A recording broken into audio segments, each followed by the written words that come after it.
Your heart thuds in the quiet before the day begins. The phone glow pulls your eyes. A tiny red badge blooms like a warning flare. Deadlines stack, messages pile, the future rushes in like a wind you can't lean against. Your jaw tightens, breath gets thin. You promise you'll start strong today, but your fingers hover, and hesitation breeds more hesitation. Later, a small setback avalanches. You replay it 10 times while brushing your teeth. You tell yourself to toughen up, yet grit feels like a heavy coat you can't carry. At night, the ceiling stares back and your stomach feels like a fist. Sound familiar? Here's the promise. By the end of this journey, you'll know how to trigger resilience on demand, using tiny, repeatable moves that shift your nervous system, sharpen your choices, and make recovery your default, not a rare streak of luck. Let's start with the engine under the hood. When stress spikes, your amygdala grabs steering, shunting blood from the part of your brain that plans and chooses. You feel it as heat, pressure, and urgency. Our job isn't to outmuscle biology, it's to reroute it. Think of resilience as a switchboard you can learn to operate. The first switch is breath, because breath is the only lever you can pull from both sides, body and brain. The second is attention, because your reticular activating system, the brain's gatekeeper, lets in what you declare important. Put those together, and grit stops being a character trait and becomes a practice you can do in less than a minute. You'll learn a framework today called the micro-grit loop. It has 4 moves you can run anytime: set, settle, select, step. Set means you mark the moment, challenge on deck. Settle means you regulate your state with a specific pattern, the 4-4-6 breath, inhale 4, hold 4, exhale 6, to lengthen your out-breath and nudge the parasympathetic brake. Select means you name one needle-moving action smaller than your fear allows. Step means you do it for a short, pre-decided window, then lock in a micro-win. Simple doesn't mean easy, it means repeatable. We'll build reflex through repetition until the loop runs almost on its own. Feel the air at your nostrils right now, cool on the way in, slightly warm on the way out. Loosen your shoulders by 5%, let your tongue unstick from the roof of your mouth. You're not performing, you're setting the stage where performance becomes possible. 1 breath. In for 4, hold for 4, out for 6. Your chest softens, the edges of your vision widen. You don't need to be fearless to begin, you need to be resourced. There's a story you'll recognize. Picture a Tuesday morning in a windowed office. Fluorescent hum, the faint smell of burnt coffee. You've promised yourself you'll finally send the pitch that could change your quarter, but the deck still feels rough. A Slack message pings, quick question, then another. Do you have 5 minutes? Your pulse jumps. Your skin feels warm under your collar. You tab away, check email, skim an article, feel the familiar self-critique rising. In that moment, you either spiral or you loop. You decide to test the micro-grit loop. You quietly say, set. You glance at the clock and run the 4-4-6 twice. On the second exhale, you'd swear the room brightens. Select. You choose the smallest action that moves the pitch forward. Write just the first sentence of the email. Step. You start a 2-minute timer. Fingers move. The sentence lands. You stop the timer and stand. Micro-win. It seems laughably small, and yet your body records it as evidence. You acted under pressure. That's the whole game. Let's add a second framework called the 90-second weather rule. Emotions are like weather systems in the nervous system. Most peak and pass in about 90 seconds if you don't replay them with fuel. You'll practice letting the first wave crest and roll without arguing with it. When you feel the swell racing thoughts, tight throat, heat in your face, say, weather. Place a palm on your lower ribs, feel the rise and fall. Track sensation like a curious scientist. Anchor attention to sound, the hum of the room, distant traffic, your own breathing. For 90 seconds, you do not analyze, you watch. Then you ask a single question: what is the next wise micro step? Whether moves you choose. Your brain will resist. It will say, but this isn't enough. Real grit is pushing for hours. That is the old story. The new story is that micro-habits are seeds, and seeds carry forests inside them. When you choose the smallest wise action, you aren't shrinking your ambition. You're giving it a nervous system that can sustain it. Neuroplasticity is your ally. Repetition is the brush that paints it. Each micro-win lays a myelin stripe, thickening the path of least resistance toward action. Try a micro-practice now called 1-minute reset. Sit where you are, notice the temperature on your skin. Find 3 points of contact: feet, seat, hands. Inhale for 4, hold for 4, exhale for 6. Whisper, I can do small now. Identify one next action that takes less than 60 seconds.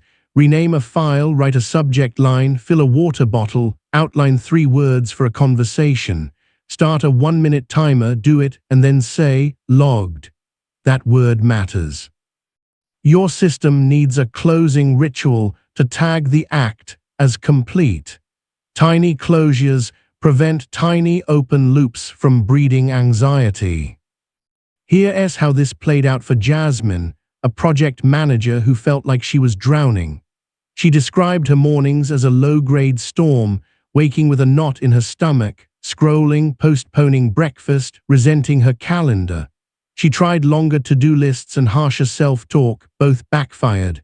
We switched to micro-grit loops. She started with a morning set. The moment her feet touched the floor, she labeled the day a challenge by design. Then a 2-round 4-4-6 with her hand on her chest. Then send a single 2-sentence check-in to her team before opening any other app. Step, 90 seconds. She sent the email, stood at the sink with warm water running over her hands, and breathed once more. After a week, her afternoons were calmer. After 2, her evening ruminations went from an hour to 10 minutes. Not magic, mechanics. Notice what's happening in your own body as you hear this. The mind may roam, that's fine. Bring it back through sensation. Feel the weight in your hips. Roll your shoulders slow. Let your exhale be a touch longer. See if you can detect the space between thoughts, like the quiet between waves. You are not your storm, you are the sky noticing weather. You are the awareness, not the emotion. Now we'll connect the science to your daily friction with a tool called the RAS tag. Your reticular activating system filters millions of inputs and prioritizes what matches your marked categories. If you tag threat, you'll see proof of danger everywhere. If you tag tiny wins, your attention highlights opportunities to close microloops. So each morning before you open your inbox, tag your day with a sentence. Today I collect small closures. Then set a simple tally mark on paper. Every time you run the micro-grit loop, you score 1. The brain loves games. The tally is not judgment, it's visibility. What's measured moves. You'll also meet resistance in the form of self-identity stories. I'm lazy, I'm not consistent, I need pressure to perform. These are not facts, they're habits of thought that your brain preserves because they feel familiar. Use the detachment phrase to loosen them. I'm having the thought that I'm lazy. Hear the subtle shift. You are not arguing with the thought, you're holding it at arm's length. Then pair it with an action whisper, and the next small step is open the dock. Thoughts don't need to be lovely to let your feet move. Let's craft your first resilient morning sequence. When you wake, sit up and place your feet on the floor. Feel the coolness of the surface, the stretch in your calves, the touch of the sheet on your skin. Whisper, set. Do 2 rounds of 4-4-6. On the second exhale, gaze softly at a fixed point and say, select. Choose the smallest vital action you can complete before your phone opens a single app. Make the bed halfway, drink half a glass of water, write one sentence that names the day's intent. Then, do it. When finished, say, logged, that's it.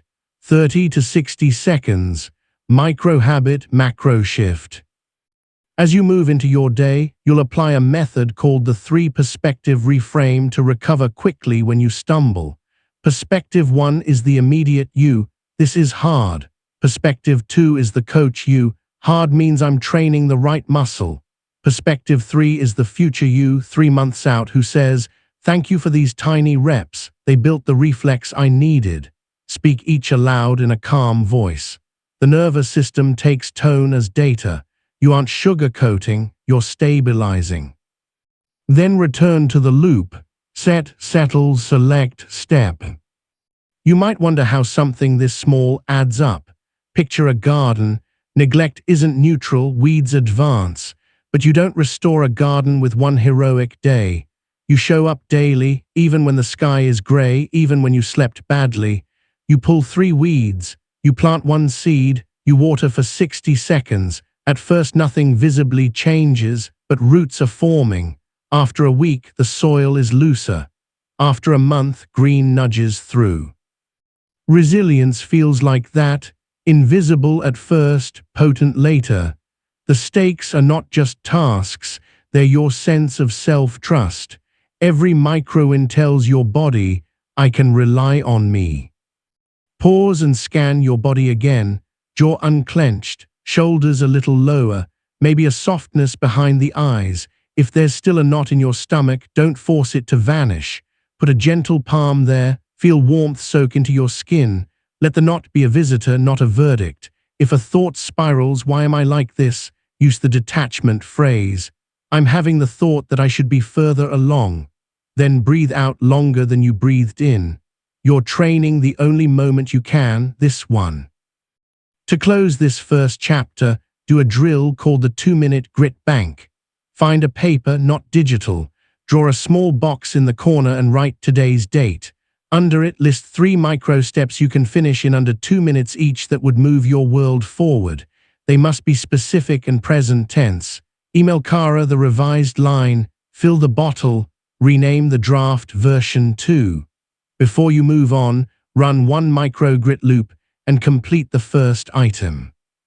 When done, put a check in the box and whisper, logged. You have deposited in the bank. Grit grows by deposits, not declarations. As the day continues, you'll be tempted to chase big swings when discomfort rises. That's a trap. Big swings are great, but only if the nervous system is steady enough to carry them.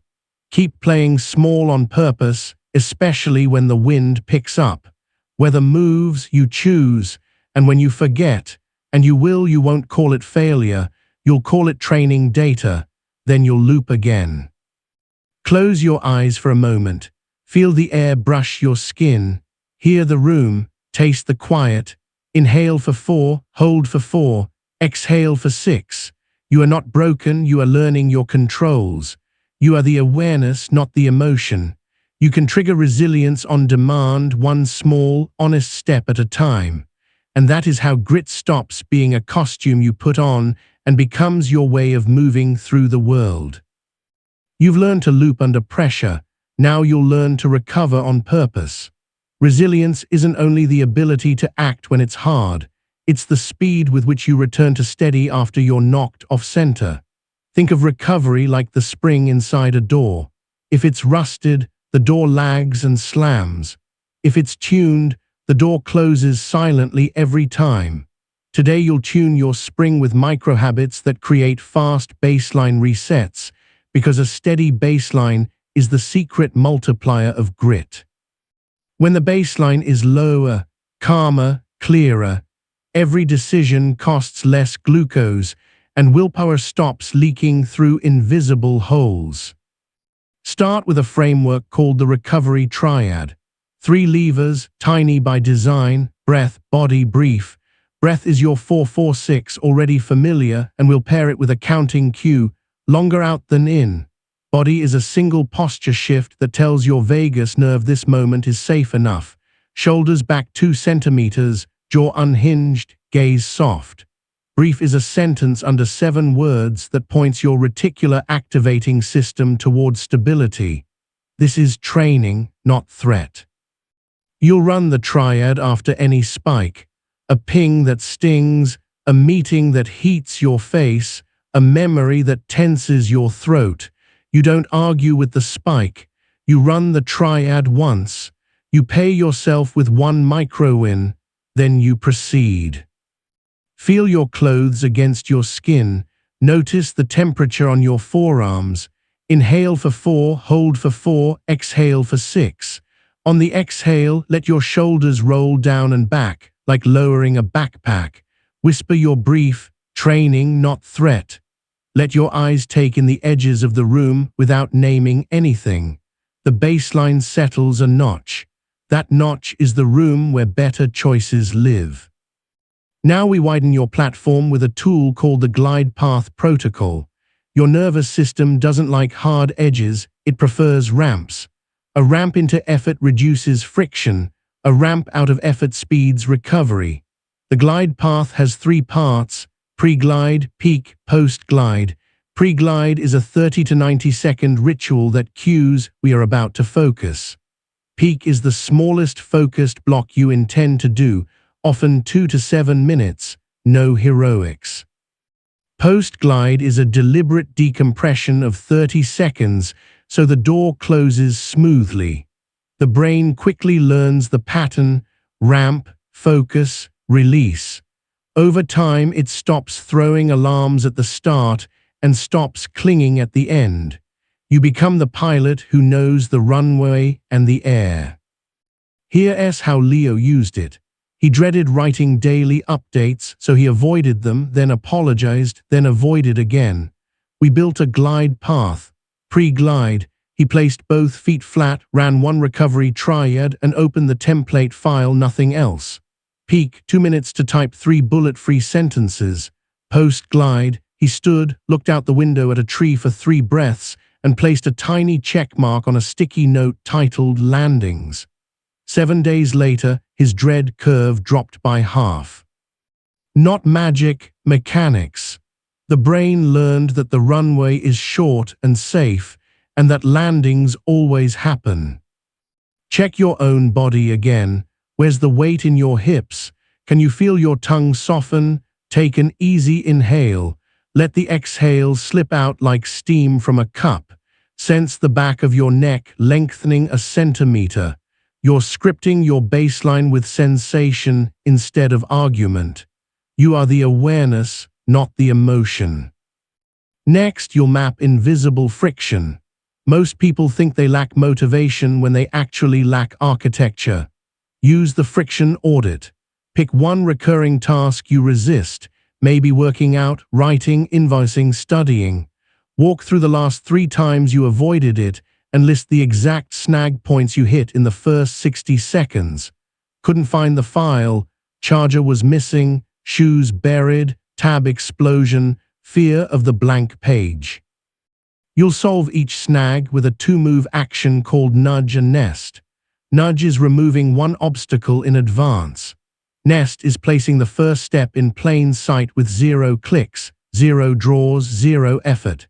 If you need to write, the doc opens at login with the first sentence stubbed. Today I will. If you need to move, shoes live by the door and the playlist is queued. When you remove microscopic friction, your brain stops interpreting the task as danger and starts treating it like gravity. If you're tempted to roll your eyes at such small moves, remember how your attention system works. The reticular activating system tags what's immediate. Immediacy beats importance every time. You're not lowering standards. You're making wise use of a gatekeeper that cares more about what's visible than what's virtuous. Design what's visible, results follow. There's another lever you'll learn today, the dopamine drip. Dopamine isn't the pleasure chemical, it's the "this matters, go get it" signal. You harness it by creating tiny anticipatory cues and immediate clean finishes. Pair your most resisted micro-task with a cue you enjoy, a specific song intro, a sip of something cold, the click of a favorite pen. Then promise your brain a clean finish marker, the check mark, the word logged, a single stretch, a look out the window. The cue says, we are starting. The marker says, we are done. This clear bracket keeps your cognitive cost low and keeps you from smearing stress across your day like wet paint. Let's do a live minute. Choose a small thing you've delayed, rename a file, draft a sentence, cue laundry, send one sentence to a teammate. Pre-glide, feet down, run the recovery triad. Peak, start a 2-minute timer. Do only the minimum viable piece. Post-glide, stand, roll your wrists, breathe out through pursed lips like you're cooling soup and say, logged. Notice the aftertaste in your body. It's not fireworks, it's quiet pride. Quiet pride, repeated, becomes identity. A quick story about recovery in the wild. Myra, a nurse, loved her work and hated her charting backlog. Every shift ended with a tight chest and the thought, I'll do it later. Later arrived with heavier gravity. We designed a post-glide ritual she could run in a hallway. As a patient room door clicked shut, she placed one hand on her ribs, one on her back, and breathed 4-4-6 once. Then she whispered, training, not threat. Then she typed the first 7 words of the chart while still standing. Sit, finish, mark, logged. It took under 90 seconds each time. 2 weeks in, the backlog was gone.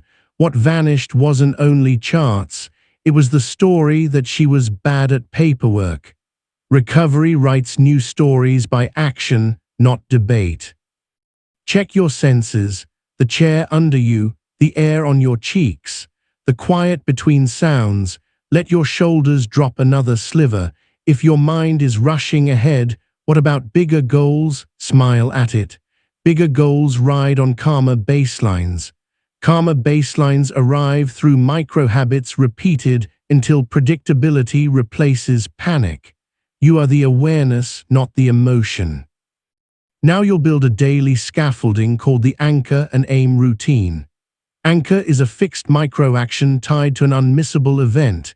Aim is the smallest intentional step that follows. Tie anchor to something you already do without fail: waking up, making coffee, brushing your teeth, turning off your alarm. Right after anchor, run a 30-second aim that points at what matters. Wake up, anchor, aim, write one handwritten line naming the day's smallest win. Coffee, anchor. Aim, send one gratitude in shadow note, thanks paired with a learning from a tough moment. Teeth, anchor, aim, 2-minute tidy of the space you'll use to work. Anchors ride on the brain's existing wiring, so the new aim doesn't need a motivational speech. To keep yourself honest without shame, you'll use the tiny fail forward. Each evening, jot the smallest loop you skipped and write a compassionate line. I skipped the pre-glide before the call. Tomorrow I'll run one triad while the calendar loads. No scolding, no drama. You're converting failure into design data. That sentence is a blueprint your morning self can execute in under a minute. This is how identity shifts, by gentle accuracy coupled with immediate architecture. The science behind this is friendly. The amygdala rings alarms when the unknown looms large. Predictability dials down alarms. The prefrontal cortex loves single-step clarity. The vagus nerve listens to posture, breath, and tone to decide whether to open the throttle for creativity or clamp down for defense. Your tools speak these 3 languages at once: predictability through routine, clarity through tiny steps, safety through the body. That's why they work when pep talks fail. You're not convincing yourself, you're convincing your nervous system. Let's layer a performance tool built for sticky moments, the 3-box focus. Box 1, now what fits inside 2 minutes. Box 2, next what fits inside 10. Box 3, later everything else. When you feel scattered, whisper 3 boxes. Place one task into box 1 and run a glide path. The act of boxing calms your reticular activating system because it sees a single small target, not a blurry swarm. After your 2 minutes, either continue for another 2 or land and step into box 2 with a fresh pre-glide. Most days, you'll bounce between 1 and 2 and leave 3 alone. That's not avoidance, that's sequencing. Sequencing beats sprinting when you want endurance. A short scene. In a noisy cafe, Aaron stared at a blank slide. His jaw ached from clenching. He promised himself he would finish the deck today, a goal engineered to fail. 3 boxes, he whispered. Box 1, write the title of the talk. Pre-glide, 1 triad, 1 sip of water, shoulders back. 2 minutes later, the title sat there. Box 2, draft 3 talking points. Set a 7-minute timer. He wrote 2. The third felt fuzzy. Post-glide, he breathed out, looked at the doorway where light sliced in and said, logged. The sense of failure didn't visit. He knew the pilot had landed 2 clean flights. That night, he didn't carry sand into sleep. Breathe again. Let your belly expand as if you're inflating a quiet balloon. Feel the small release along your spine as you exhale slower than you inhaled. Listen to the faintest sound in your space and let it be your metronome. You are resetting the spring with attention, posture, and a 7-word brief. You are the awareness, not the emotion. Before we close, craft your personal baseline kit. 5 tiny elements you can deploy anywhere. Choose a breath, 4-4-6 or a 4-2-6 if you prefer a shorter hold. Choose a body cue, shoulders back, jaw unhinged, gaze soft. Choose a brief that fits your voice, training not threat, or small now, strong later, or 1 true step. Choose a pre-glide ritual, place both feet, open only the needed file. Choose a post-glide marker, stand, look out a window, say logged. Write these on a small card, physical if possible. Keep it visible. Visibility is kindness to your future self. Your last drill today is the 120-second baseline reset. Set a 2-minute timer. For the first 30 seconds, run the recovery triad. For the next 60, do a single micro task that moves a stalled thing forward. 2 sentences, 1 form field, 1 stretch, 1 text that says, can we schedule? For the final 30, do the post-glide, breathe, stand, mark, logged. And if you can, touch something cool, glass, metal, to signal new segment. This is your pocket-sized reset. Use it between meetings, after difficult conversations, before you open an app that tends to kidnap your attention. 2 minutes reclaims an hour by preventing spillover. You may notice quiet resistance right now, a whisper that says, this is too simple, smile. The nervous system loves simple, simple repeats. Repetition rewires. Rewiring frees energy for the work and life you actually want to live. When tomorrow's spike arrives, and it will, you won't wait for willpower. You'll run a triad. You'll glide in, act small, glide out. You'll close the door softly. And when shame tries to enter, you'll greet it with the tiny fail forward and convert it into design. This is not about being perfect. It's about being ready. Close with 1 breath. Feel the air at your nostrils, cool in, warmer out. Let your shoulders settle. Whisper your brief, the one you chose. Sense the ground under your feet, the honest support that asks for nothing. Recovery is your new reflex. It's how you walk back to center again and again until center stops feeling like a place you visit and starts feeling like home. You've learned to act small under pressure and to land softly after effort. Now you'll learn to absorb stress like a well-built bridge, flexing without cracking, stronger after the load. Resilience on demand isn't just about speed, it's about capacity. Capacity grows when you train your system to face controlled friction, Rewrite the story your mind tells about discomfort and build boundaries that keep your signal clean. Today you'll practice inoculation, language that keeps pain from becoming identity, and environmental design so your best behaviors are the default. You'll stop chasing motivation and start shaping context. Begin with a framework called stress inoculation microdose. Think of it as strength training for your nervous system. You expose yourself to a tiny, safe dose of challenge, then recover deliberately so your amygdala learns, this is survivable, we know what to do. The microdose has 3 phases: announce, enter, exit. Announce names the challenge in a sentence, 2 minutes of cold water, or 3 minutes of focused outreach, or 1 honest request. Enter is where you step in using a breath-to-body bridge, 1-4-4-6, shoulders back 2 centimeters, jaw unhinged. Exit is where you mark completion with a post-glide. Stand, breathe out longer than in, say logged, and feel something cool with your fingertips to close the loop. You are pairing stress with skill, not grit with punishment. Touch your forearm lightly and notice the skin temperature. Feel your ribs expand on a slow inhale, then soften on a longer exhale. Let your gaze widen enough to include the edges of the room. There's no performance happening.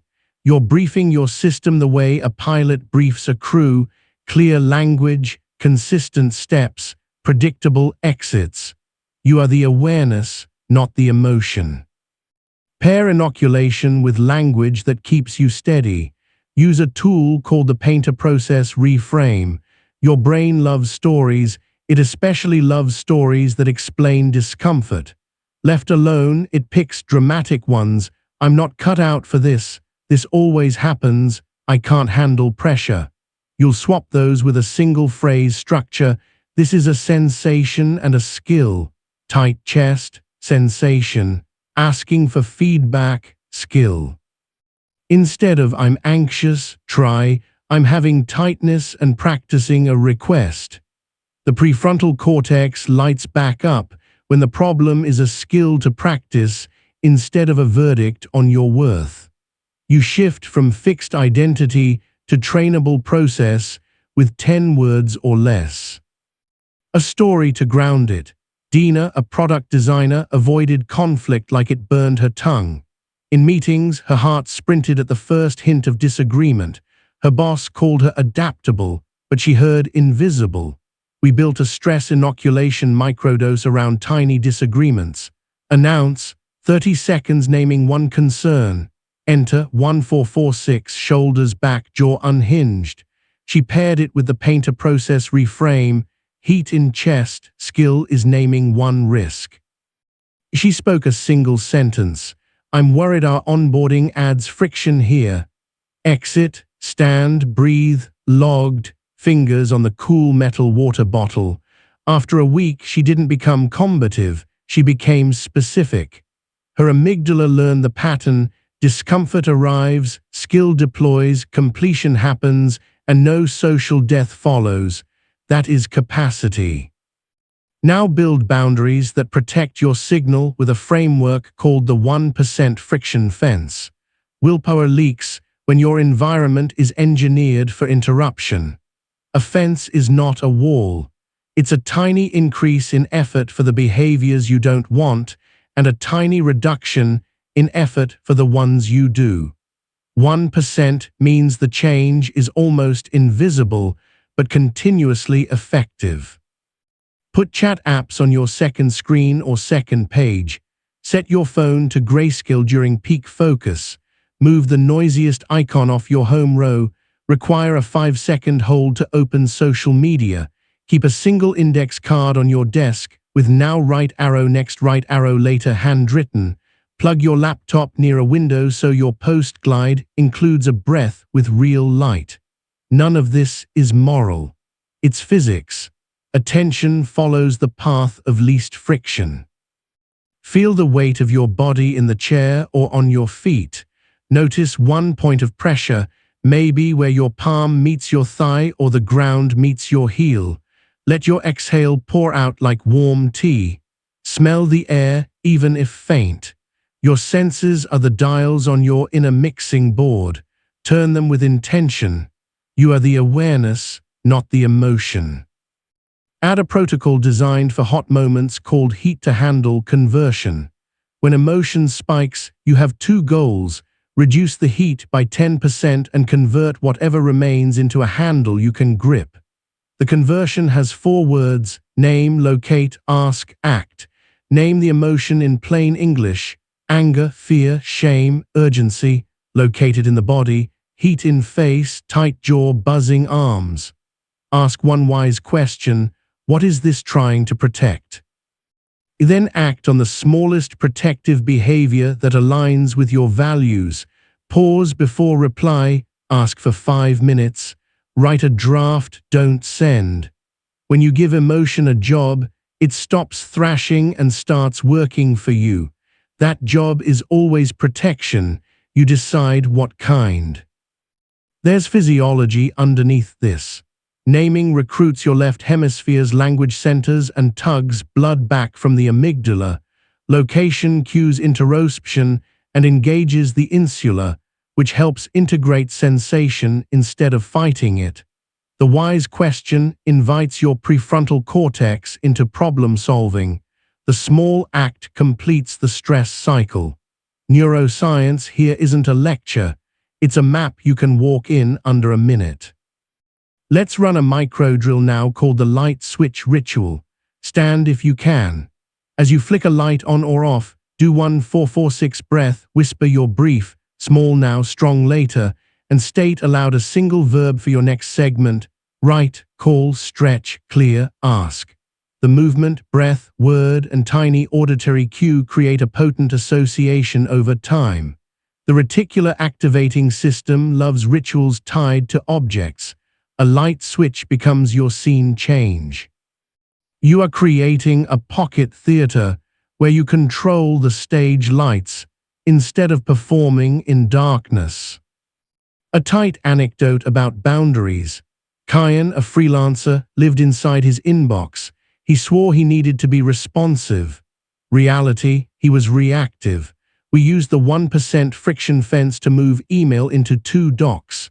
He removed the unread badge, required a 6-digit code to open the app during deep work hours, and printed a single sentence on a card taped above his monitor. Inbox is a place, not a timeline. Then we installed a heat-to-handle for the pang he felt when not checking. Name, urgency, locate, flutter in stomach. Ask, what is it trying to protect? Answer, my reputation. Act, send one proactive update to the client at noon. The pang quieted because it got a job. The reputation improved because action replaced compulsive checking. Boundaries aren't about less caring, they're about cleaner caring.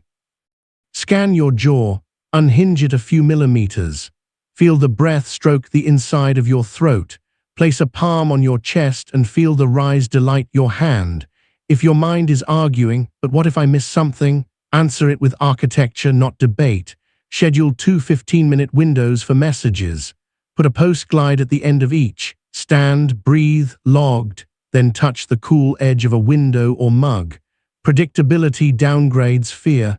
You are the awareness, not the emotion.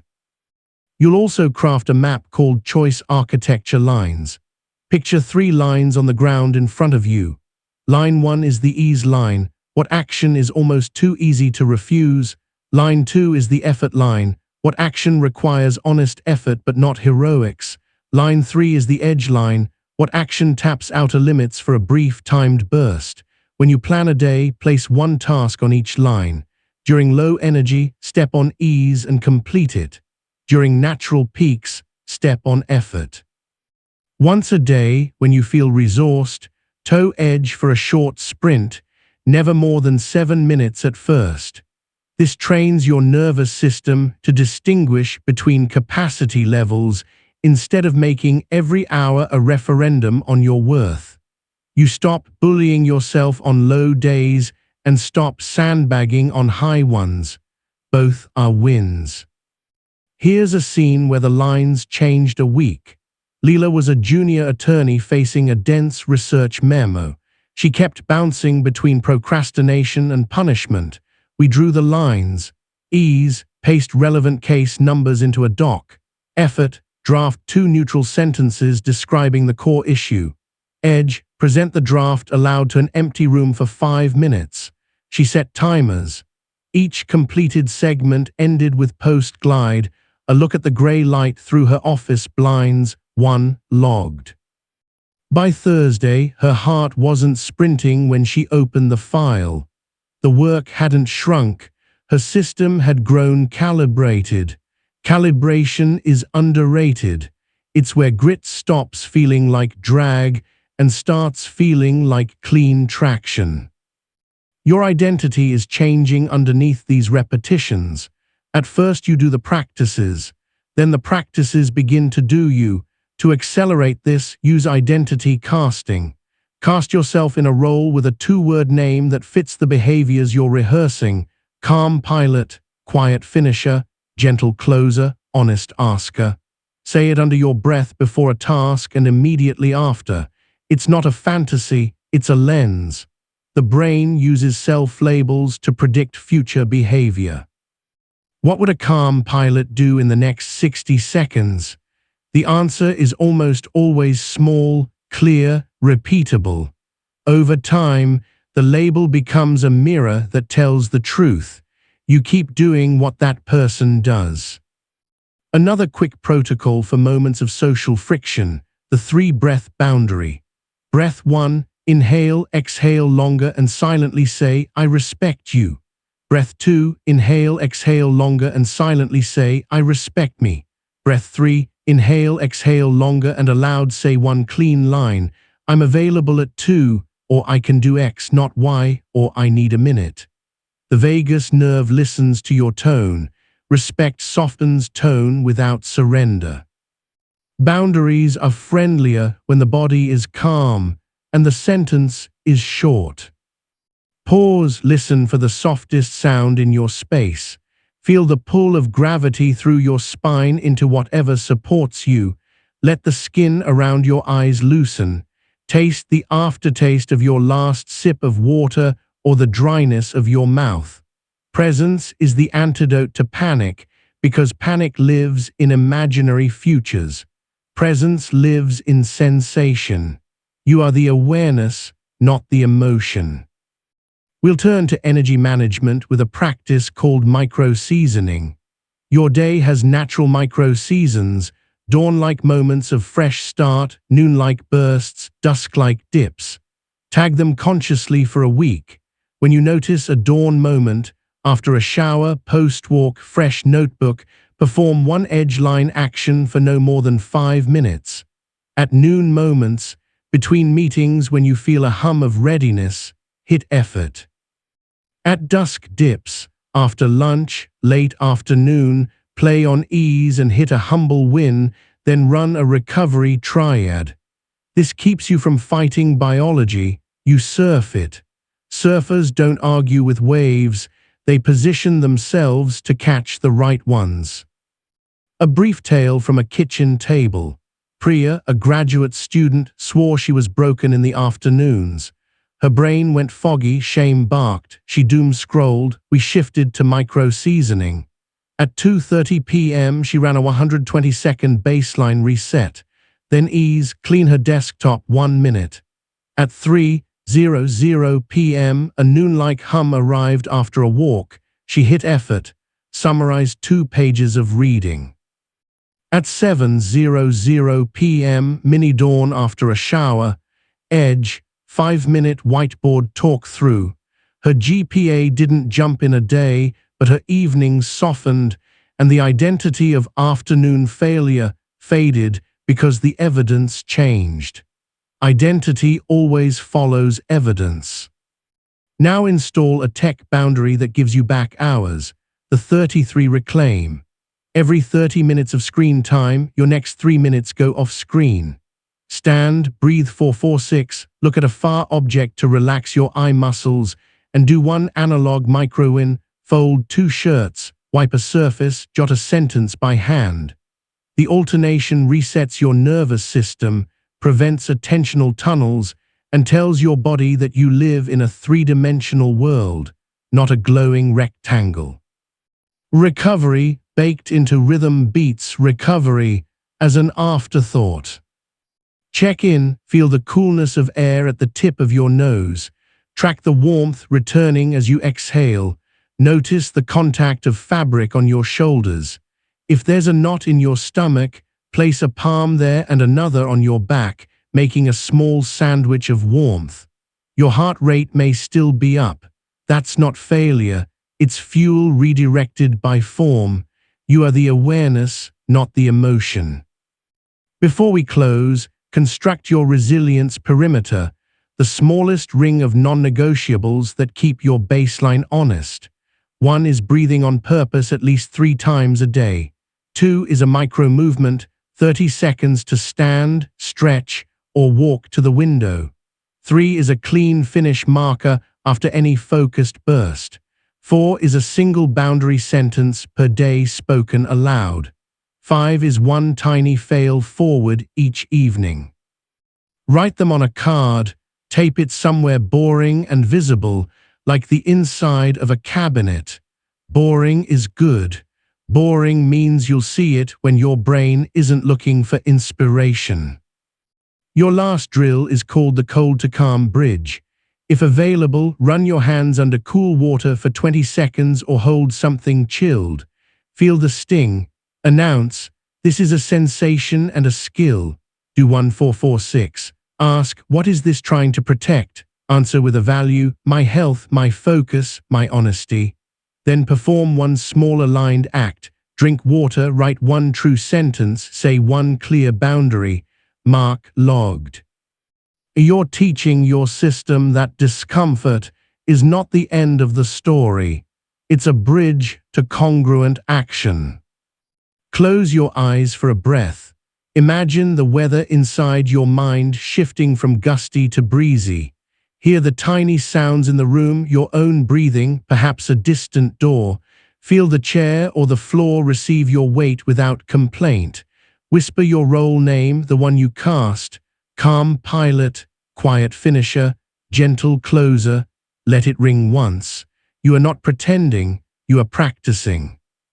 You've erected fences where you need them, turned heat into handles, and built rituals that your RAS will recognize like runway lights at dusk. When tomorrow's load arrives, it will meet a bridge that flexes and holds, and a person who knows that every sensation is a skill to be practiced, not a sentence to be served. You've been building rituals that make actions small and recovery fast. Now you'll learn to turn setbacks into fuel within a single day. What breaks most people isn't the stumble itself. It's the lingering story that follows them like smoke. Today you'll install 2 tools that compress that story until it fits inside a single sunrise to sunset cycle. When mistakes become short stories instead of epics, grit stops leaking and momentum returns. This is capacity you can feel.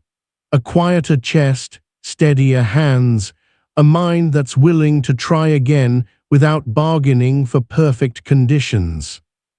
Start with the bounce back blueprint.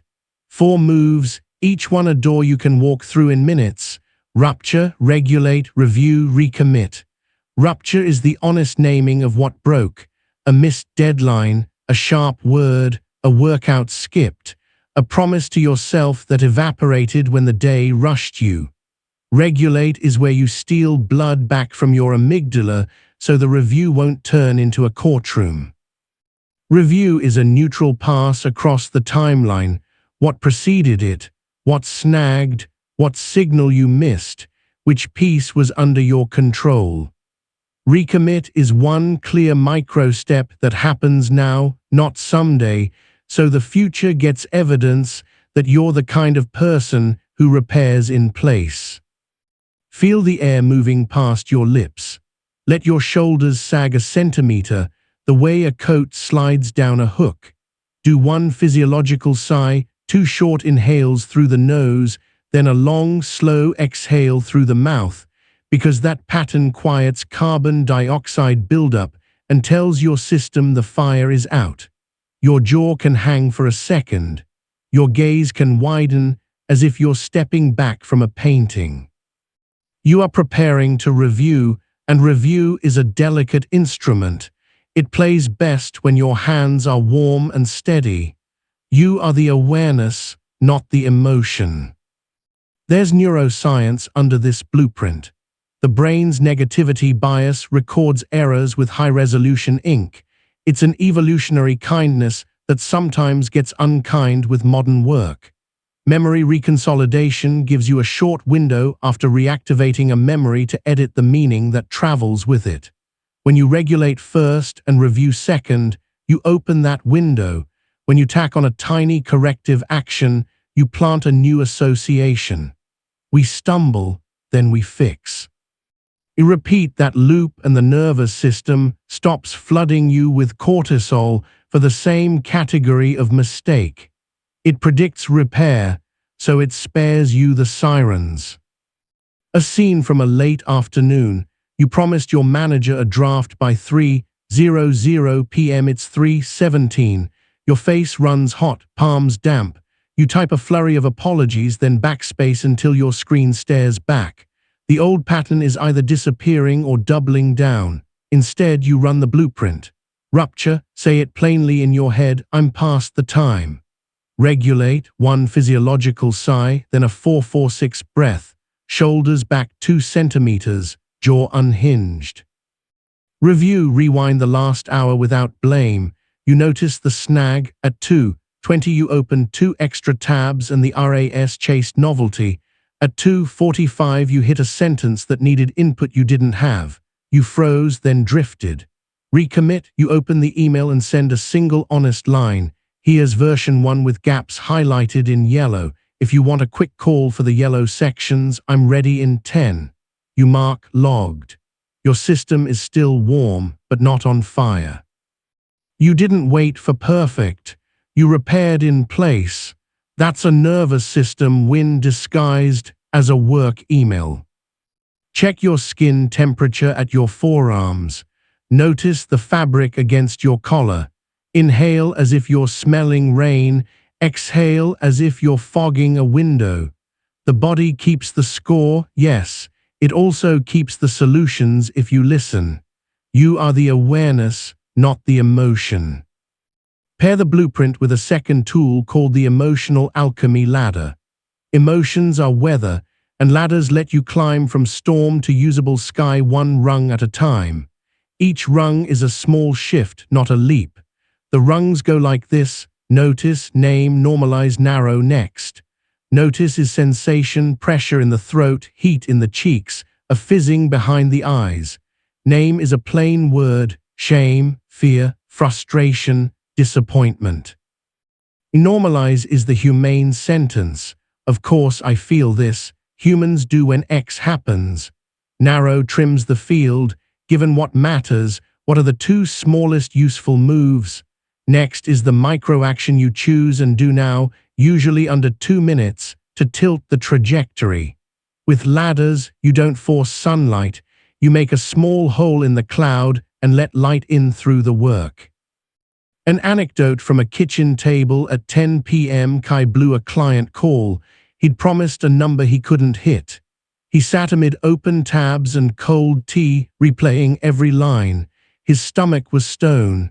He wanted to fix the relationship, which was code for ruminating. Until 2 a.m. he climbed the ladder. Notice, a vice around the ribs. Name, shame, normalize, of course, I value reliability and missed the mark. Narrow 2 useful moves, craft an honest update, put the next estimate through a sanity check with a colleague. Next, he opened a doc and typed 3 true sentences beginning with here's what I misread, here's the immediate fix I'm executing, and here's the safeguard for next time. Then he pinged a teammate with the exact estimate for tomorrow. When he closed the laptop, his chest wasn't wide, but it wasn't locked. The RAS recorded a pattern: Feeling plus skill equals relief. Over time, the pattern rewrote the story that used to live in his bones. When I mess up, I hide. Now it read, when I mess up, I repair. Touch the center of your sternum lightly. Feel the gentle pressure of your own hand, warmer than the air. Let your next breath be one count longer out than in. Listen for a sound in your space you usually ignore, an appliance hum, distant traffic, your own swallow. These sensory anchors are rungs too.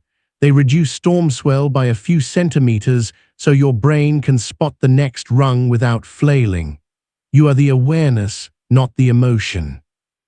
To make the ladder automatic, rehearse with the P3 loop. Preview, play, post-view. Preview happens when you anticipate a trigger. You run a 30-second visualization of climbing the rungs in sequence, feeling each in your body. Play is the live moment. You climb one rung at a time, especially notice and name. Post-view is a short debrief, 30 seconds to mark what worked and what you'll sharpen. This isn't a performance. It's a musician running scales so the fingers know where to go when the room gets loud. Neuroplasticity loves scales. Here's how a commute became a practice room. On the train, crowded and late, Amara used to stew at every jostle. She built a P3 around the 8 to 10 a.m. crush. Preview on the platform. She imagined the press, the heat, the breath. She mentally said, notice, name, normalize, narrow, next, then pictured one next. Soften shoulders, let jaw unhinge, choose a single line to read. Play on board, elbows tight, bag against shin, she felt the heat. She whispered, frustration, then, of course. Narrow, 2 moves, drop shoulders, read 2 paragraphs. Post-view on the stairs, a single line in her notes app, ladder worked. Posture first, then words. 3 weeks later, she wasn't a saint, she was resourced. Commuting took less from her, so work took less to start.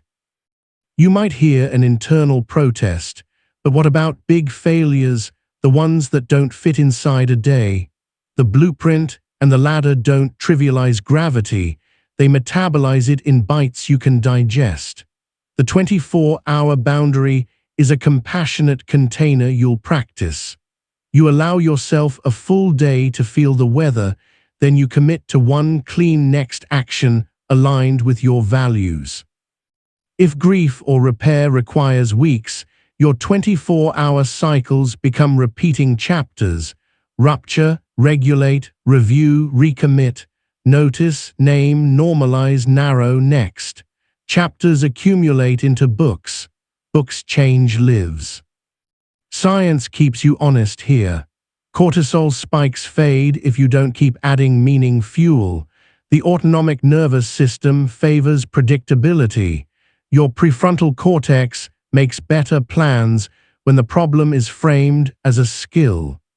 Each rung and each phase is a lever that speaks the right language to each system. Breath and posture whisper safety to the vagus nerve. Plain words pull activity back toward language centers. Tiny actions feed dopamine. This matters loop without the crash of grand gestures. You're not tricking yourself, you're briefing a team that includes your body. Scan your feet.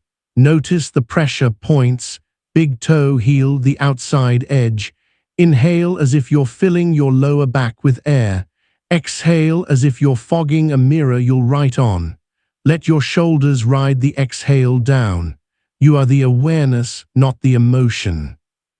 Now practice a micro drill called the 5-line recode. After any mistake, take 90 seconds and write 5 lines, each with a job. Line 1 is the rupture in neutral terms. Line 2 is the bodily notice. Line 3 is the normalized sentence. Line 4 is the narrow, 2 tiny options written as either or. Line 5 is the next you choose with a time stamp and a verb you can do now. If you can do it immediately, do it. If not, calendar it for a specific clock time today. End with logged. This drill compresses rumination into a page you can hold. It also turns the page. A brief story from a quiet hallway outside a conference room. Nor, mid-level in operations, lost her temper in a meeting. A colleague cut her off twice. The third time her voice rose a notch she didn't recognize. Afterward, she felt the heat behind her eyes and the old story forming. I'm unprofessional, I ruin things. She stepped into the hallway and ran 5-line recode. Rupture, I raised my voice during Sam's update. Notice, heat in face, buzzing arms.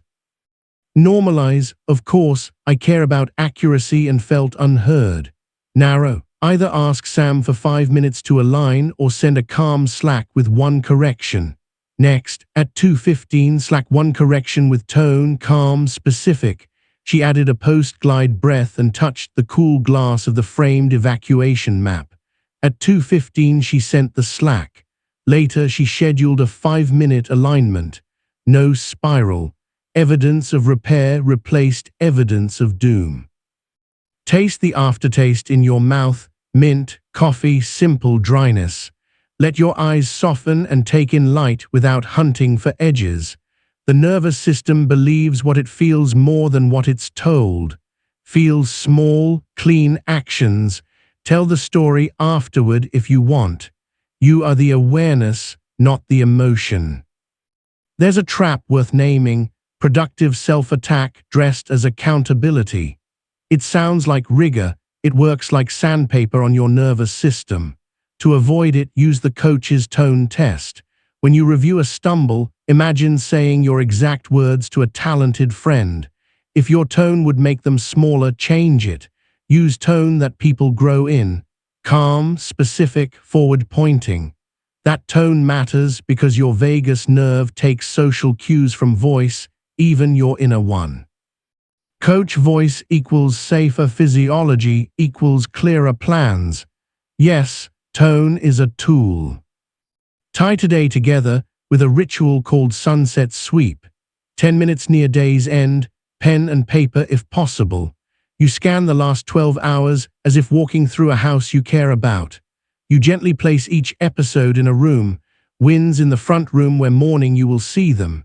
Stumbles in a workshop where tools exist.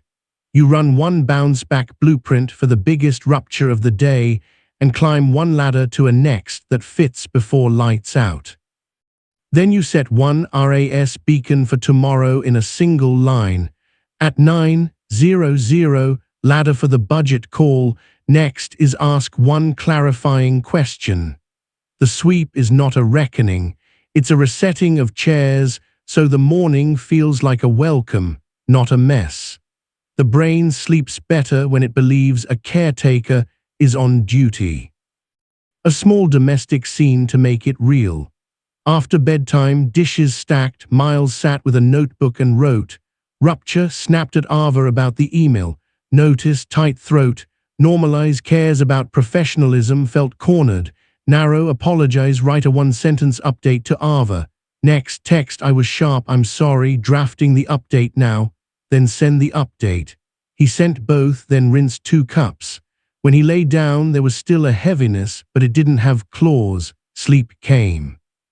In the morning, he didn't wake to a courtroom. He woke to a workshop, and his tools were where he left them. One more breath, let it be unforced. If your mind tries to rehearse every error you've made, smile with the tiniest kindness you can find and pick one. Ladder it, blueprint it, mark logged. That's how you train the 24-hour boundary, by daily use, not heroic vows. Failures become lessons because you turn them into lessons, not because the universe does. As you close this chapter, cast your role again. Maybe you're the quiet finisher who repairs in place. Maybe you're the gentle closer who ends the day with one honest line. Maybe you're the calm pilot who names weather, climbs a rung, and keeps the plane steady long enough to land. Role names aren't fantasies, they're permissions. Your brain loves to be the person it already believes you are. Feed it evidence, small and true.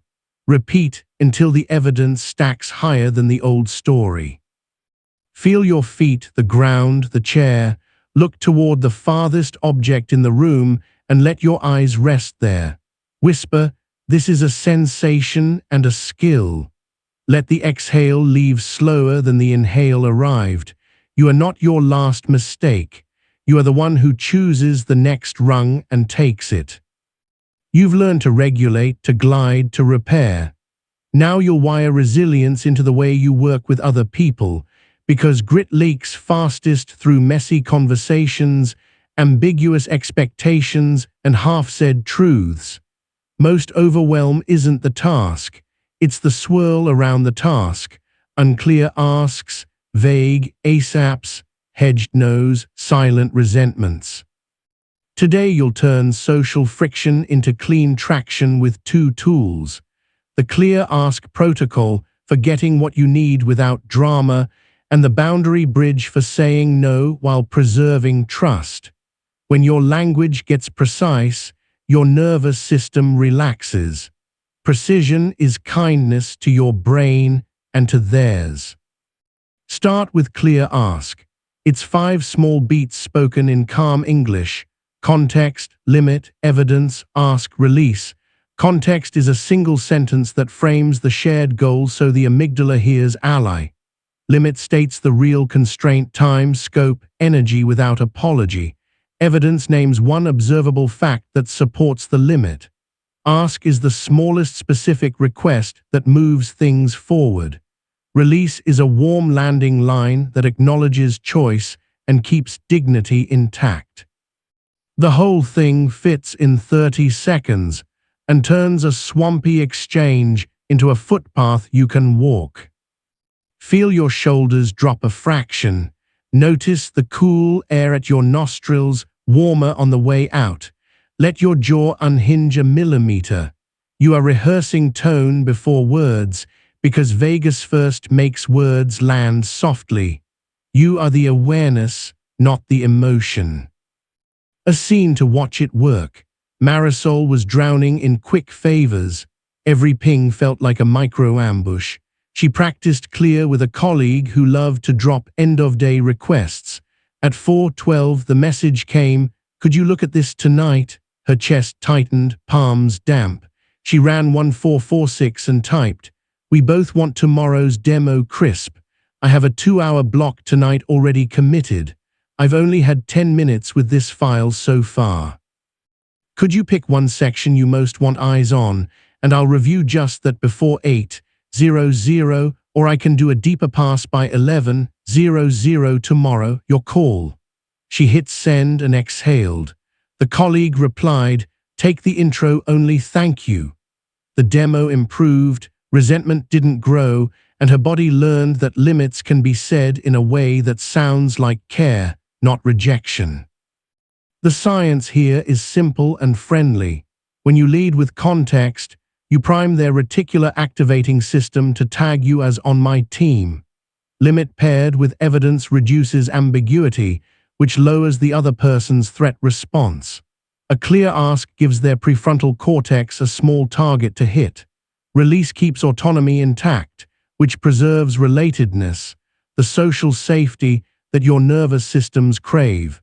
Less threat equals less cortisol equals fewer catastrophes imagined in the shower. Language is a lever for physiology. Let your eyes soften and take in the edges of the room. Hear the hum, the distant sound beyond your space. With your next exhale, let your shoulders slide down your back like a backpack being set on a low hook. You're preparing for the harder side of this lesson, saying no when every cell wants to avoid discomfort. Enter the boundary bridge. A bridge connects 2 banks, your needs and theirs. The steps are 3 verbs: recognize, reposition, replace. Recognize mirrors their value or goal in a single sentence, so you begin as an ally, not an obstacle. Reposition states your boundary as a design choice, not a personal flaw. Replace offers a small alternative that respects both limits and outcomes. You are not obligated to replace every no, but when you can, you turn no into leadership. Watch how it landed in a messy hallway. Theo led a small team. His boss loved one more feature. During a sprint review, the boss said, "Let's add a share button, it's small, right?" Theo's heart stuttered, neck heat. He ran a 446. "I hear the push for shareability. It's aligned with adoption," he said, recognize. "To keep reliability high for Friday's release, we're not adding new surfaces in the last 72 hours, he said, reposition. If adoption is the target, we can swap the share button for one in-app prompt that we can ship in 30 minutes and roll back in 5 if needed, he said, replace. The boss paused, then nodded. The release stayed stable, adoption bumped enough, trust increased. Theo's nervous system recorded a new truth. Boundaries can uphold goals, not just defend ego. Find your breath again. Notice the air on your upper lip. Feel the fabric on your shoulders, the weight of your body, the quiet pull of gravity. Say quietly, training, not threat. You're not trying to be clever, you're trying to be clear under pressure. To make clarity repeatable, you'll install the two-question gate. Before you reply to any request, ask yourself 2 questions. What problem am I actually solving? And what is the smallest next step that keeps integrity with my values and capacity? If you can't answer the first, ask them one clarifying question instead of giving a shaky yes. If you can answer both, your reply writes itself. The gate keeps you from rescuing people from their own vagueness and stops you from outsourcing your boundaries to the future you, who will be more tired than you are now. An anecdote from a bright conference room at 9:05 a.m. Liana, a marketer, got a message from sales. "Can you whip up a case study for a prospect today?" Her stomach pinched. She ran the gate. The problem, the prospect needs proof. The smallest step, provide a single relevant quote and a metric from an existing asset. She wrote, "We both want to give them proof.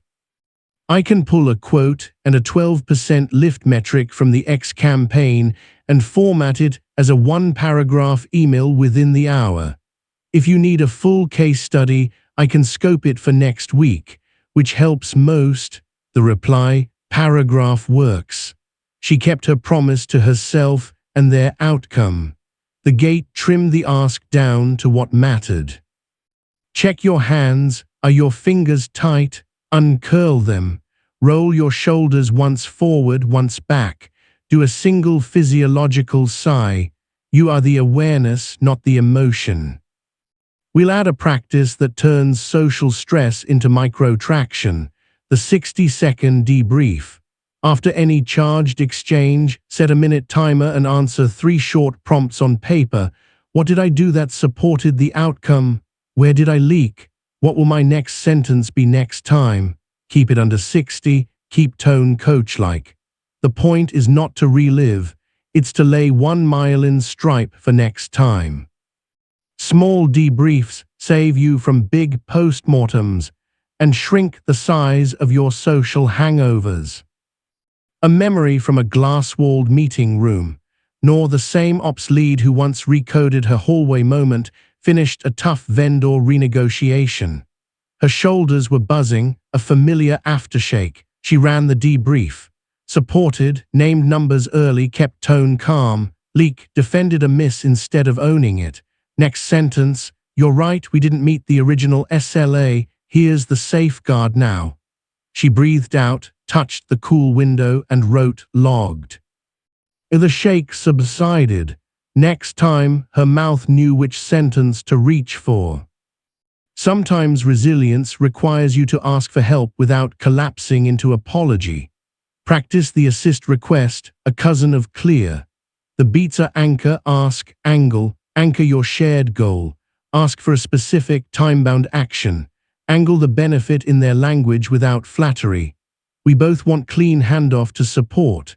Could you skim the first 2 paragraphs of the FAQ and tell me if anything feels off by 3:00? It will cut the back and forth tomorrow. In 30 seconds, you shift from neediness to leadership. Asking becomes part of your job, not evidence of weakness. Feel the chair under you, the floor under your feet, the faintest sound in your space.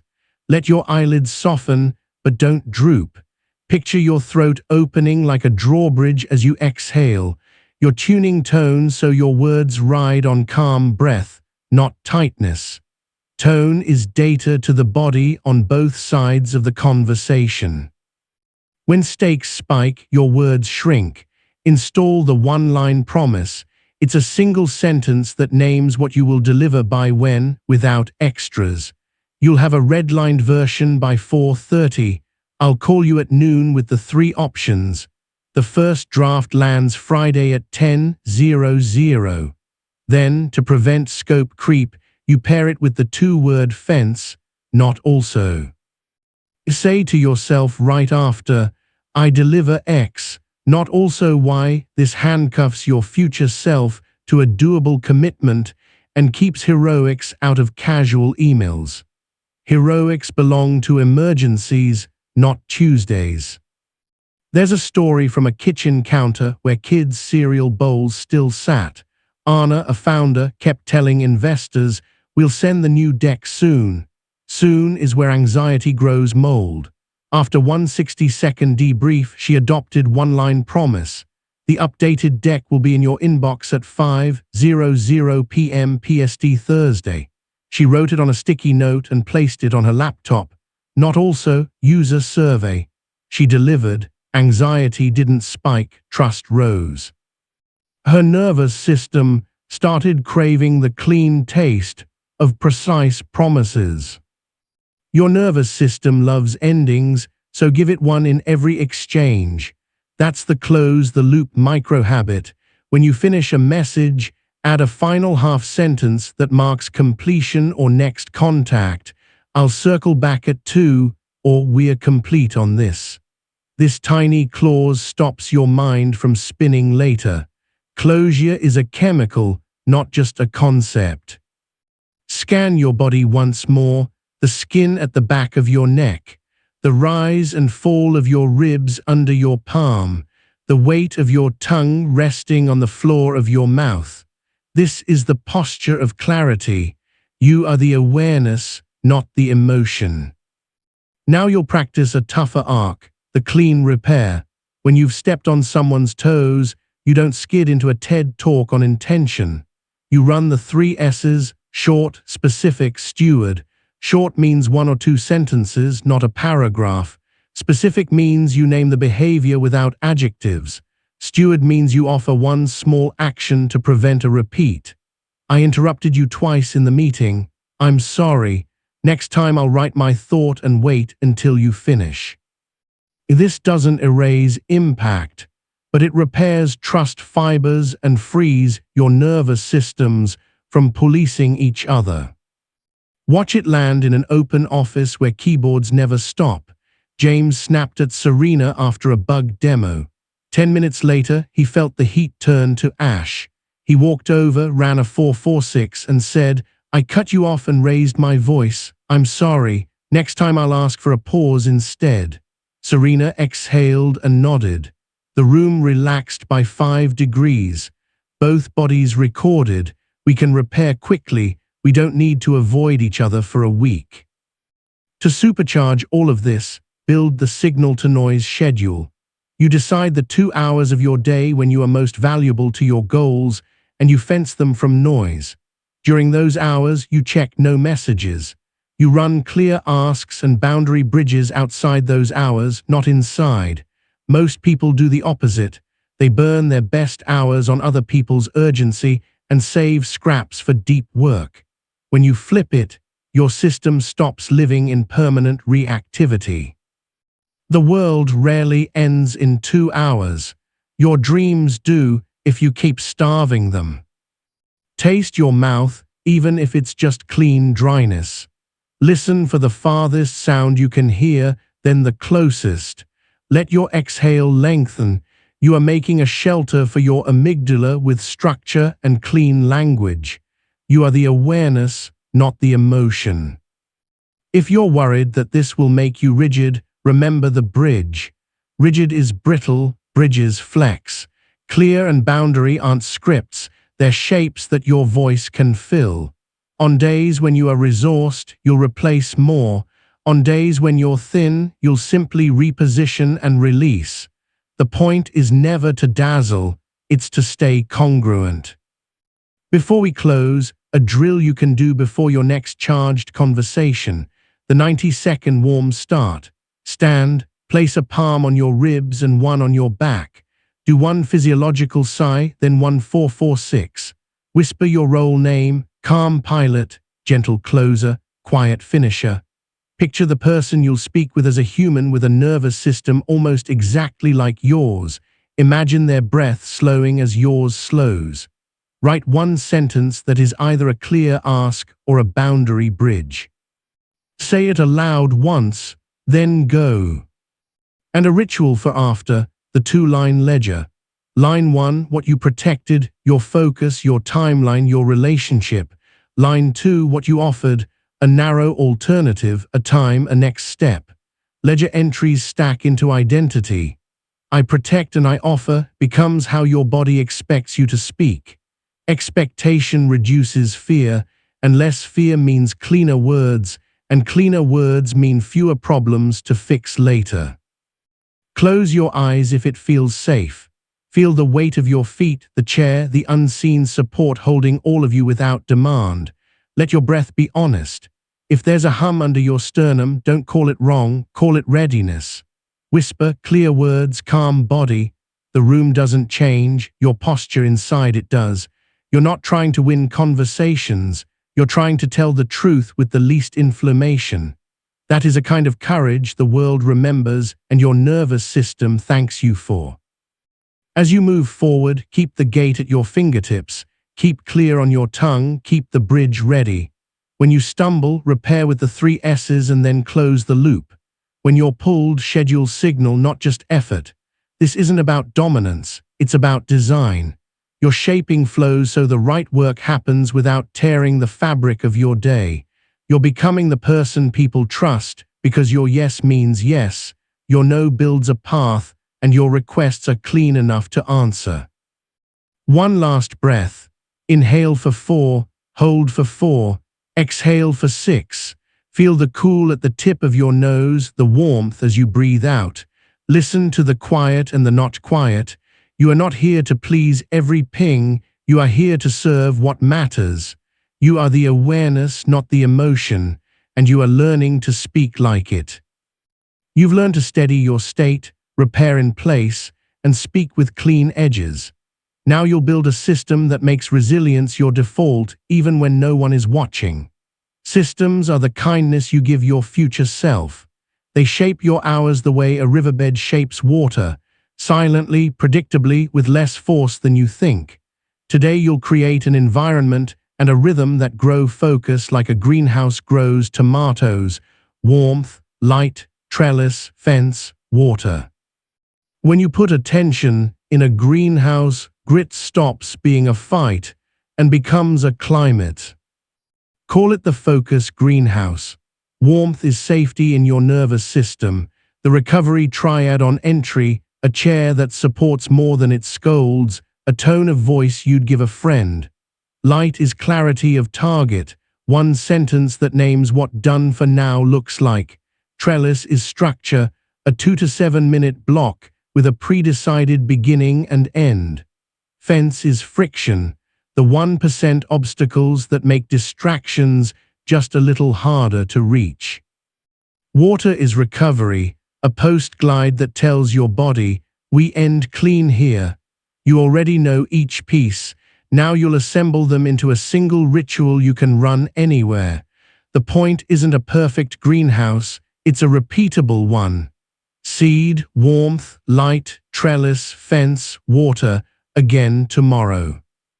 Feel the temperature of the air on your forearms.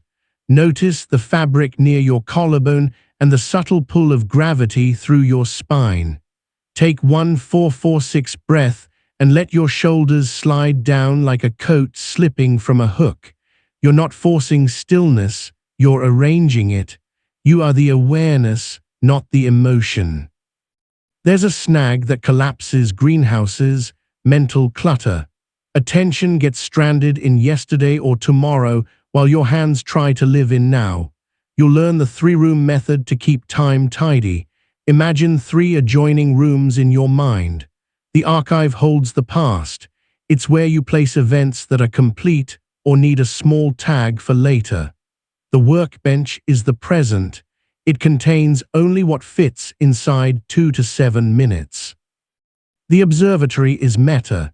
It's where you rise for 30 seconds to watch patterns and choose the next room. You move between rooms on purpose. If a memory barges into the workbench, you gently escort it to the archive by writing 1 line on paper. Revisit Q3 numbers Thursday 10:30. If anxiety about the future knocks, you step to the observatory, breathe once, and select a single smallest step that belongs on the workbench. Rooms are boundaries without harshness. Your prefrontal cortex loves places. Give your thoughts a place, and they stop wandering the hall. A story from a cluttered laptop. Evan, a developer, lived inside his tabs, 22 open, each with a bell somewhere, each calling itself urgent. He felt it in his chest, a tight plate pressing from the sternum inward. He built a focus greenhouse for the hour after stand-up. Warmth, he ran the recovery triad and let his jaw unhinge. Light, he wrote a sentence on a sticky note, done for now equals 1 passing test on the auth bug. Trellis, he set a 7-minute timer. Fence, he moved Slack to a second desktop and set the dock to hide. Water, he committed to 1 post glide, stand, breathe, logged, and touch the cool window frame. He paired it with the 3-room method. When a thought about a weekend chore entered, he wrote 1 line in his archive. Order filter Saturday 11:00. When fear about a client demo rose, he climbed to the observatory for 30 seconds, asked, "What's the next wise micro step?" and answered, "Print the failing test output." By Wednesday, the same codebase felt less like a minefield and more like a workshop. The code didn't change, the rooms did. Let your attention drop to your breath at the base of your ribs. Inhale as if smelling rain. Exhale as if fogging a cold window. Listen for the faintest sound in the room, then the farthest sound beyond it. Sensation grounds the rooms in your body. You are the awareness, not the emotion. Capacity isn't just rooms, it's tempo. Many people try to run a single speed all day, either sprint and crash or idle and hate themselves. Your nervous system prefers tempo titration. You cycle 3 tempos on purpose: slow for calibration, steady for progress, swift for edges. Slow is 1 minute at the start of a segment with longer exhales, shoulders back 2 centimeters, and 1 line that sets light. Steady is your 2 to 7 minute workbench block, unglamorous and repeatable. Swift is a 30 to 90 second burst at the end where you push a hair beyond comfort. A single extra sentence, 1 more email line, 5 additional squats, a tiny courage ask. Swift teaches your system that edges are brief and survivable, not a lifestyle. The order matters. Slow prevents panic, steady builds evidence. Swift trains capacity without frying your circuits. You can calibrate tempo with a simple breath metronome. Count the slow minute with 6 rounds of 4-4-6. Run steady with quiet, normal breathing while your hands move. End with swift by breathing slightly faster through the nose for 3 breaths, then a long exhale as you mark, logged. The reticular activating system loves patterns bound to timing. It will begin to anticipate focus instead of resisting it. Touch your fingertips together lightly and notice the skin temperature. Roll your shoulders once forward, once back. Scan your jaw and let it unhinge a millimeter. If your mind throws a "this is silly," smile at it and keep counting. You're training tempo, not proving anything. You are the awareness, not the emotion. Another quiet saboteur is what I call habit scar tissue, the stiffness that forms where you've quit before. Scar tissue makes you cautious around the very behaviors that would free you. You don't smash through it, you soften, scan, and seed. The soften, scan, seed protocol starts with a single breath that's longer out than in and a sentence. Of course, this feels sticky. Then you scan the last 2 minutes in your mind's eye and find the first snag. The chair, the tab, the silence before typing. Name it without blame. Then you seed a micro-actions smaller than you've ever allowed. 2 words on the page, 1 title typed, 1 outfit laid out, 1 plate rinsed. Mark logged. Scar tissue loosens when evidence accumulates that this stretch is gentle and predictable. You build trust with yourself the way you'd rebuild it with a friend, tiny kept promises. A kitchen scene at 6:20 a.m. Neela wanted to work out before her kids woke up. History, ambitious plans, 3 heroic days, then a month of nothing. Habit scar tissue formed around the mat. We ran soften, scan, seed. She placed a hand on her ribs, exhaled longer than she inhaled, and whispered, "Of course this feels sticky." She scanned and noticed the snag was cold air on her ankles when she stepped onto the mat. She seeded a smaller action, socks on, 2 cat-cow breaths, logged. The next day she added 1 squat. The third day she did 3. 6 weeks later, her body didn't revolt at 6:20. It welcomed routine. The gym didn't make her resilient. The gentle consistency did. Feel the texture under your feet or the press of the chair under your thighs. Hear the hum of a machine, the whisper in the vents, a bird outside, or simply the near silence. Let your exhale soften your shoulders again. You are the awareness, not the emotion. Now you'll craft a sanctum for deep work called the sanctuary room. It's not a location, it's a sequence. You enter sanctuary by closing 3 doors, digital, verbal, internal. The digital door is one mechanical move that makes interruption costlier. Full screen the work, hide the dock, grayscale the phone, or place it face down in another room. The verbal door is one sentence said aloud to a person or into the air. I'm heads down for 7 minutes. The internal door is a 2-word identity cue that you've chosen. Quiet finisher, calm pilot, gentle closer. Doors close, breath slows, work begins. You exit sanctuary with the same clarity, the same post-glide, the same logged. When sanctuary gets predictable, your amygdala relaxes around depth. A short tale from a shared apartment. Matteo was studying for an exam with roommates coming and going. Chaos felt personal. He built a sanctuary in 3 moves. Digital, laptop in full screen, notes app closed. Verbal, a sticky note on his door with deep until 15 knock after. Internal, a whispered quiet finisher. He ran slow, steady, swift twice and left at 14 to pour a glass of water, breathe and mark, logged. 2 weeks later, the same apartment felt like a library in 7-minute slices. Predictability beats perfect conditions. Let your gaze widen until you can see the edges of the room without moving your eyes. Feel the air at your nostrils, cool on the way in, slightly warmer on the way out. Rest your tongue on the floor of your mouth.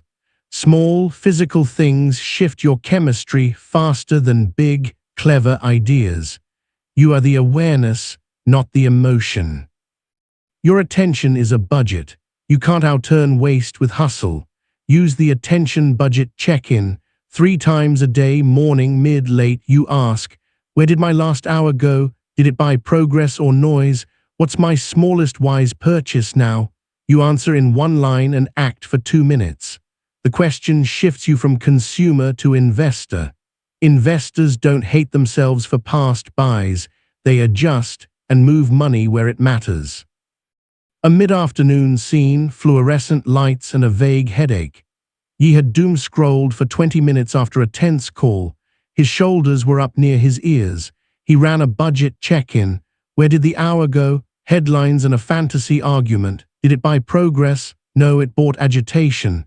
Smallest wise purchase, 2-minute doc outline for tomorrow's brief. He set a timer, typed 3 subheads, exhaled, and touched the cool edge of his desk. His body didn't celebrate, it released. That release is worth more than inspiration. It frees you to try again. If your brain sneaks shame into the budget, use the detachment phrase you learned. I'm having the thought that I wasted time. Pair it with the action whisper. And the next smallest wise purchase is open the doc.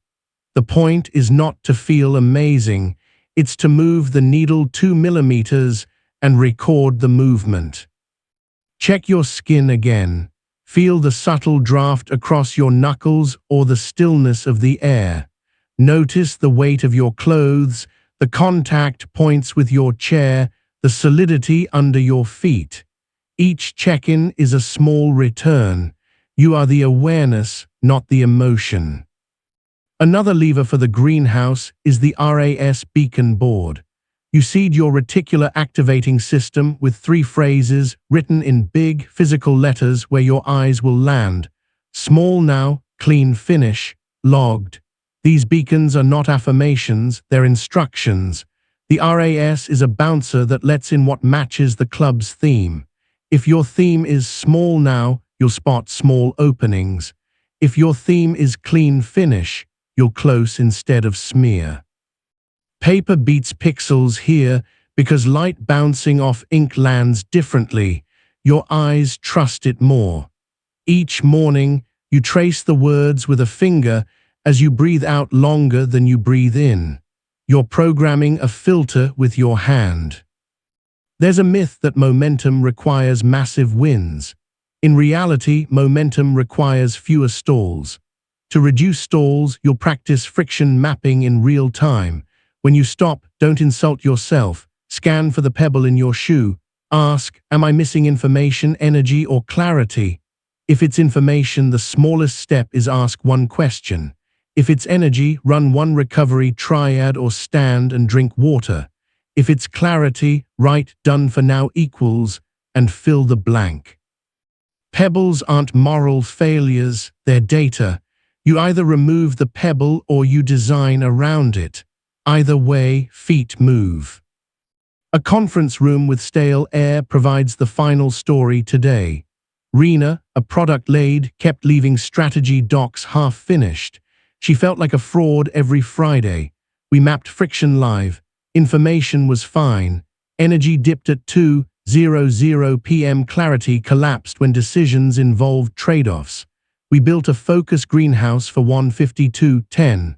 Warmth, 1 physiological psi 446. Light, done for now equals 1 decision framed with 2 trade-offs. Trellis, 2 7-minute workbench blocks. Fence, decision tab full screen, chat on second desktop. Water, stand, window, logged. We added tempo titration with a short swift. Write the sentence she feared. We will not pursue feature C this quarter. She touched the cool window frame after each block. 2 weeks later, half-finished docs became compiled decisions. Her identity shifted from starter to finisher because evidence piled up in the greenhouse. Notice your mouth, the plain taste of this moment. Feel the rise of your ribs beneath a palm if you place it there. Let your eyes rest on something still and let stillness borrow your breath. You're not seeking a perfect day, you're seeking a repeatable hour. Repeatable hours make durable weeks. Durable weeks change how you talk to yourself. Before you step out, compose your own greenhouse script. 1 paragraph you'll speak in a whisper at the start of any focus segment. It might sound like this: warmth now, breath 446, shoulders back, light done for now equals, trellis 7 minutes, fence dock hidden, phone away, water stand look far, logged. Say it once as if you're briefing a flight crew. Your body loves crews and procedures, they feel safe. Then script your exit too with the gentle close. This is not a flounce or a slam. It's one long exhale, a look at something more than 7 feet away to relax your eye muscles, one sentence of self-acknowledgement, small and true, and a physical touch with something cool. The gentle close prevents cognitive residue from sticking to the next hour. Clean finishes are the quietest flex. You may hear a whisper that you should be beyond such simple steps by now. That voice is the old contract with chaos. Overwhelm equals importance. You're writing a new contract. Consistency equals respect. Respect for your nervous system, for your future self, for the work that actually matters. You stabilize not to shrink your capacity, but to expand it sustainably. Big swings still happen. Now they land because the ground is solid. Close with a practice called the 9-minute harvest. Choose any area that feels knotted: work, study, home. Run 3 greenhouse cycles back to back. Slow, steady, swift, gentle close, then straight into the next cycle with a fresh, light sentence. At minute 9 you stop, even if you want more. This is how you teach your system that you will end on time, that the door closes softly, that the work will be there tomorrow and so will you. That belief is resilience, not immortality, but reliability. One last check-in. Feel your feet, the exact pressure under toes and heels. Sense the air touching your face. Hear the quiet and the not quiet. Whisper your 2-word roll. Let your exhale be a beat longer than your inhale. You're not chasing some other life, you're practicing this one with craft. The weather will change. The greenhouse remains. And you, patient gardener, calm pilot, quiet finisher, are the awareness, not the emotion, cultivating attention like a living thing. You've built a greenhouse for focus. Now you'll plant a compass inside it, so you're never walking fast in the wrong direction. Momentum without orientation is just fancy drifting. Orientation comes from meaning you can feel in your body, not slogans taped above your desk. Today you'll install 2 tools that keep your hours pointed where your future thanks you.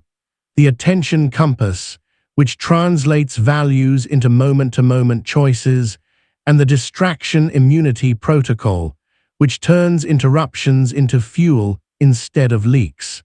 When you combine direction with immunity, your resilience stops being reactive and becomes quietly unstoppable. The attention compass has 4 points you can name in one breath. North is what matters, east is who it serves, south is why it's today, west is what done for now means. North is a single value word, not a paragraph: integrity, craft, kindness, learning. East is a human or group who benefits: your client, your team, your near future self who wants sleep. South forces priority into the present, why this belongs to today, not to the mythical later. West is a concrete boundary on completion, a sentence, a decision, a test that passes. You speak the compass before a work segment, you speak it again when you get pulled. Saying it is not decoration, it's neurology. Values in the mouth are easier for your reticular activating system to track than values in a deck. Your programming search terms for your attention. Feel your breath slip through your nostrils, cool on the way in, slightly warm on the way out. Let your shoulders settle as if you set down a backpack. Whisper a sample compass for this very minute. North, craft; east, the listener in your future who needs clean steps. South, now matters because the habit builds while you breathe. West, the page ends with one clear drill. Your chest loosens by a degree. Orientation is safety for the decision-making parts of your brain. You are the awareness, not the emotion. A story from a grey morning when the coffee tasted like cardboard. Ren was a junior analyst buried in dashboards. Every day he touched 20 things and finished none. His manager kept asking for insights, a word that made his stomach knot. We gave Ren the attention compass and told him to use it aloud, not as a secret thought. Before opening anything, he stood, breathed 446 and said, North, clarity. East, Sarah's decision for Q4 spend. South, today because she meets finance at 3. West, done for now equals one sentence that answers the question, increase by 5 or hold. Then he set a 7-minute greenhouse block. A notification flashed. He read the first 3 words and felt the pull. He spoke the compass again, short and plain, and the pull loosened like a seatbelt catching with a click. At 10:14 he wrote the sentence and underlined it. The day didn't explode with fireworks. It simply stopped leaking. Notice the weight of your feet, the contact points, big toe heel, the outside edge. Hear a sound that didn't exist for you a moment ago. A distant car, a vent, the tick of something cooling. Breath in, 4, hold, 4 out, 6. Let your jaw unhinge 2 millimeters. You are calibrating your compass with sensation, not force. Now the distraction immunity protocol, DIP, a 3-step reflex that flips interruption from enemy to ally. Step 1 is tag and tame. When a ping, thought, or person tugs your sleeve, you label it out loud with one word and take a single breath whose exhale is longer than the inhale. Labeling pulls blood toward language centers. The breath tells the body there's no tiger. Step 2 is bite-size bridge.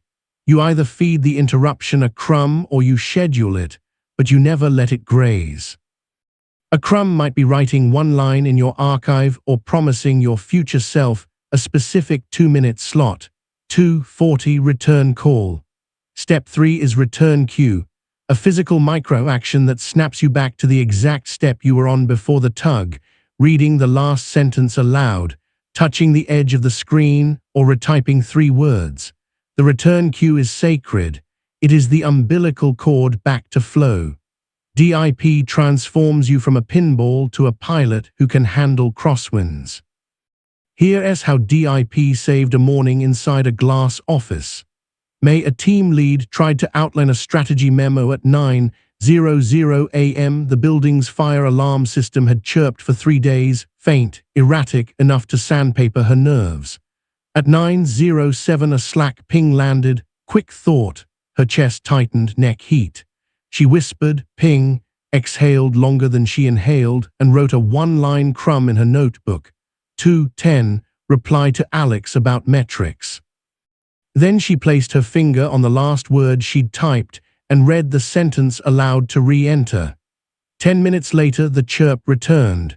She whispered, noise, and put both feet flat, feeling the pressure through her heels, the return cue this time being the tap of her knuckle twice on the desk before she retyped the last 3 words. The memo landed by 10:15. DIP didn't remove interruptions, it metabolized them. Check your skin temperature on your forearms, feel the clothing on your shoulders, taste the simple aftertaste of your last sip. If you're tempted to judge your focus history, use the detachment phrase, I'm having the thought that I'm bad at focus, then the action whisper, and the next smallest move is speak the compass. You are the awareness, not the emotion. You'll reinforce the attention compass with a micro drill called 2 lights check. Before you start, answer 2 short questions in a whisper. What light am I following, and what light will I ignore? The following light is your northeast-southwest sentence. The ignored light is a single category you'll refuse, the inbox, the headlines, the side chat. Ignoring on purpose reduces decision fatigue because you've already decided. During your block, if the ignored light flares, you nod at it like a neighbor through glass and return to your sentence. Over time, your nervous system learns that you are someone who can let lights pass. An anecdote from a co-working space that smelled like roasted beans and ambition. Zara, a founder, loved to read about other companies when her own work got thorny. We installed 2 lights check, following prototype note for devs, ignoring startup news. She wrote both on a sticky note facing her, then she said them aloud. When a headline slid into view, she named it news, took one deep breath, and used a return cue of retyping the last 3 words. The craving to click quieted, not because she shamed herself, but because she kept a promise that fit inside 1 minute. Promises that fit get kept. Your compass will wobble if the day lacks meaning you can feel. You'll remedy that with a micro-practice called Value Pulse. Place a hand on your ribs and ask, what value can I express in the next 5 minutes? Not what value do I believe? Values become real when they get verbs. If the value is care, the verb might be clarify or clean. If the value is craft, the verb might be tighten or test. You pick one and perform a tiny act that embodies it. The pulse turns abstract North Stars into muscle memory. The amygdala respects actions more than mottos. Breath again, slower out than in. Feel the chair beneath you or the ground holding your weight without asking for anything in return. Let your eyes find the farthest still object and rest there.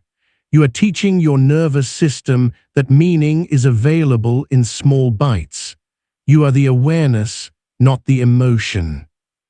Distraction immunity isn't only about pings, it's also about inner weather. The mind throws decays when it feels fear. You'll install the decay detector.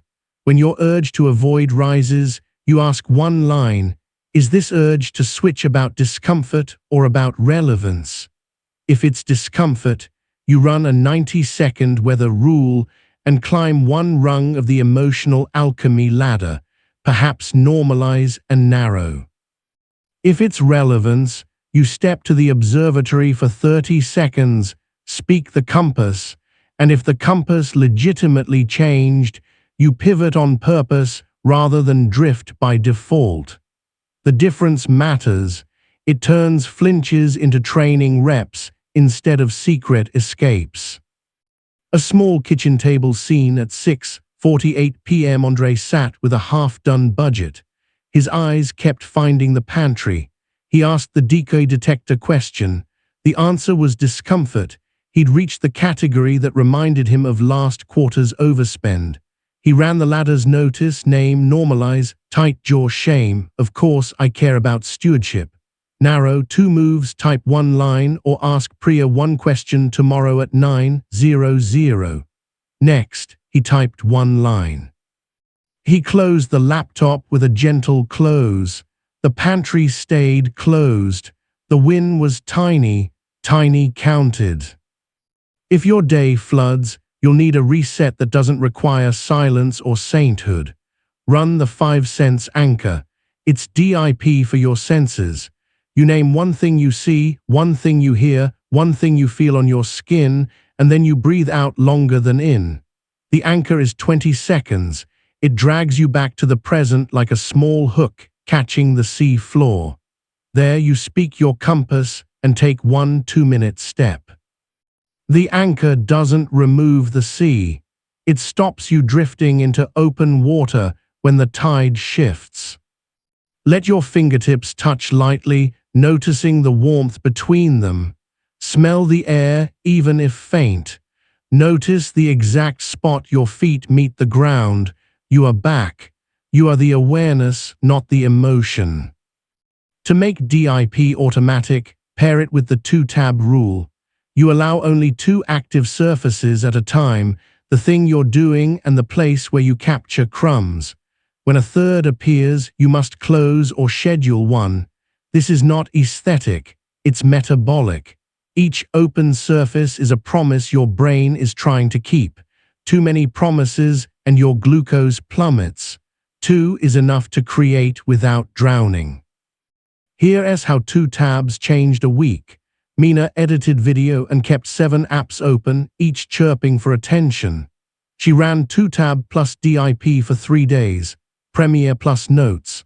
When Slack called, she labeled ping, scheduled 3:30 respond, and used her return cue of tapping the J key to play the last cut. Her timeline tightened. Her headaches receded. The project shipped with less rework. She said it felt like getting rid of a hum she didn't know was there. When hums fade, energy returns to where you can spend it. Your compass also needs a weekly horizon.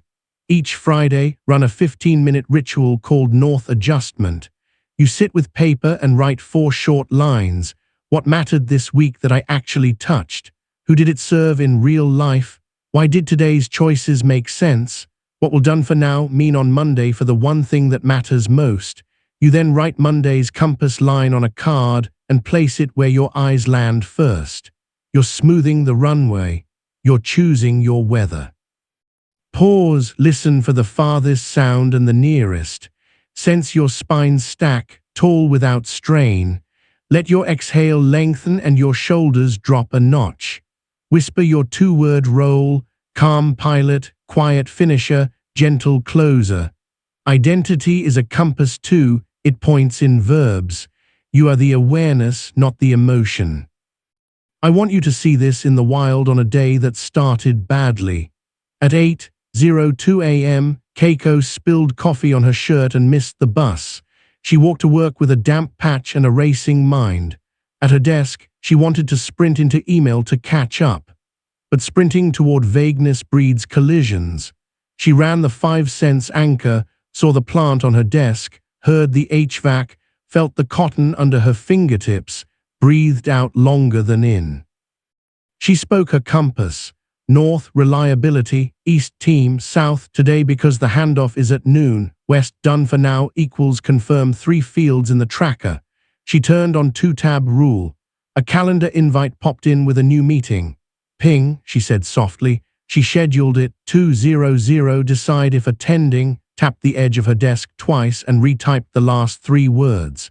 At 12:01, she sent the handoff with a single clean line. The shirt was still stained.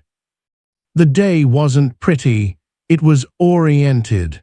That's the difference resilience feels like, not glamour, but gravity toward what matters. When your compass points to people, it keeps you out of resentment. When it points to craft, it keeps you out of slop. When it points to learning, it lets you be a beginner without quitting. The point isn't to have the right word. It's to have a word that becomes a verb inside 60 seconds. Words that don't become verbs rot. Words that become verbs become you. Check in one more time. Skin around your eyes soft. Tongue resting on the floor of your mouth. A breath that ends with just a hair more exhale. If resistance whispers that you're too busy to speak a compass, answer with the physics of seconds.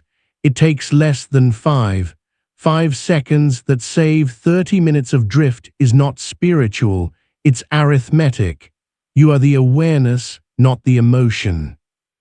Before we close, craft your personal compass script for the next block you'll run today. Say it aloud once now: north, east, south, west. Fill the words with whatever is honest. Then imagine one interruption you expect. Whisper its name, the ping, the thought, the person. Picture yourself running DIP, the label, the breath, the crumb, the return cue. See your hand touching something cool at the end. Hear the word logged. And this rehearsal is the preview in your P3 loop. It coats the groove so your feet find it when the hallway is crowded. Finish with the 1-minute orientation reset. Stand if you can. Place a palm on your ribs and one on your back. Inhale for 4, hold for 4, exhale for 6. Whisper your compass once. Choose one 2-minute step that advances west. Start it now or schedule it for a clock time today. When it's done, perform your gentle close. Look far, long exhale, logged. That's orientation. That's immunity. That's resilience routing through meaning, not through storm. The world will keep throwing lights at you. Some will be beautiful, some engineered to hijack your gaze. You're not becoming the kind of person who never looks. You're becoming the kind of person who knows which light you follow and which you let pass. That's the quiet superpower you feel in your chest when you're aligned. It sounds like a soft click, the sound a compass needle makes when it finds north, too small for microphones, but unmistakable to the body that houses it. One last breath, in through your nose, pause, out longer like steam from a cup on a cold morning. Feel your feet, find the far object and rest your eyes. Whisper, small now, true north. You are the awareness, not the emotion. You know where you're going, and you know how to return when life tries to pull you sideways. That combination is what unstoppable actually feels like. You've set your compass and built a greenhouse for focus. Now you'll wire resilience deeper into the body that carries you. Grit is not just a mindset, it's chemistry on a clock. When sleep is wobbly, light is random, and fuel is spiky, your amygdala runs hot and your prefrontal cortex gets stingy. Today you'll design an energy architecture so your brain has the raw materials for steadiness. Think of it as upgrading the battery, not just the apps. You'll install Circadian Anchors, a micro-move matrix for days that don't cooperate, and 2 evening rituals that land you clean so tomorrow starts before you sleep. When your biology and your intentions stop arguing, resilience feels like a wider lane.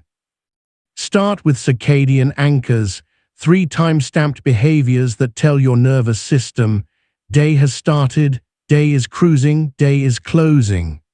The anchors are light, fuel, and dark. Morning light means actual photons in your eyes, not just lamp glow.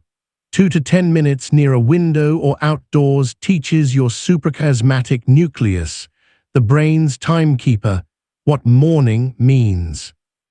Midday fuel is protein-forward food or a glass of water plus salt if you've been sweating, because steady glucose makes stable choices.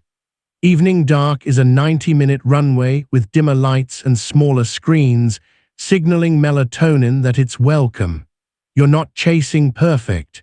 You're sending 3 reliable signals. The body loves reliable signals the way airports love consistent beacons.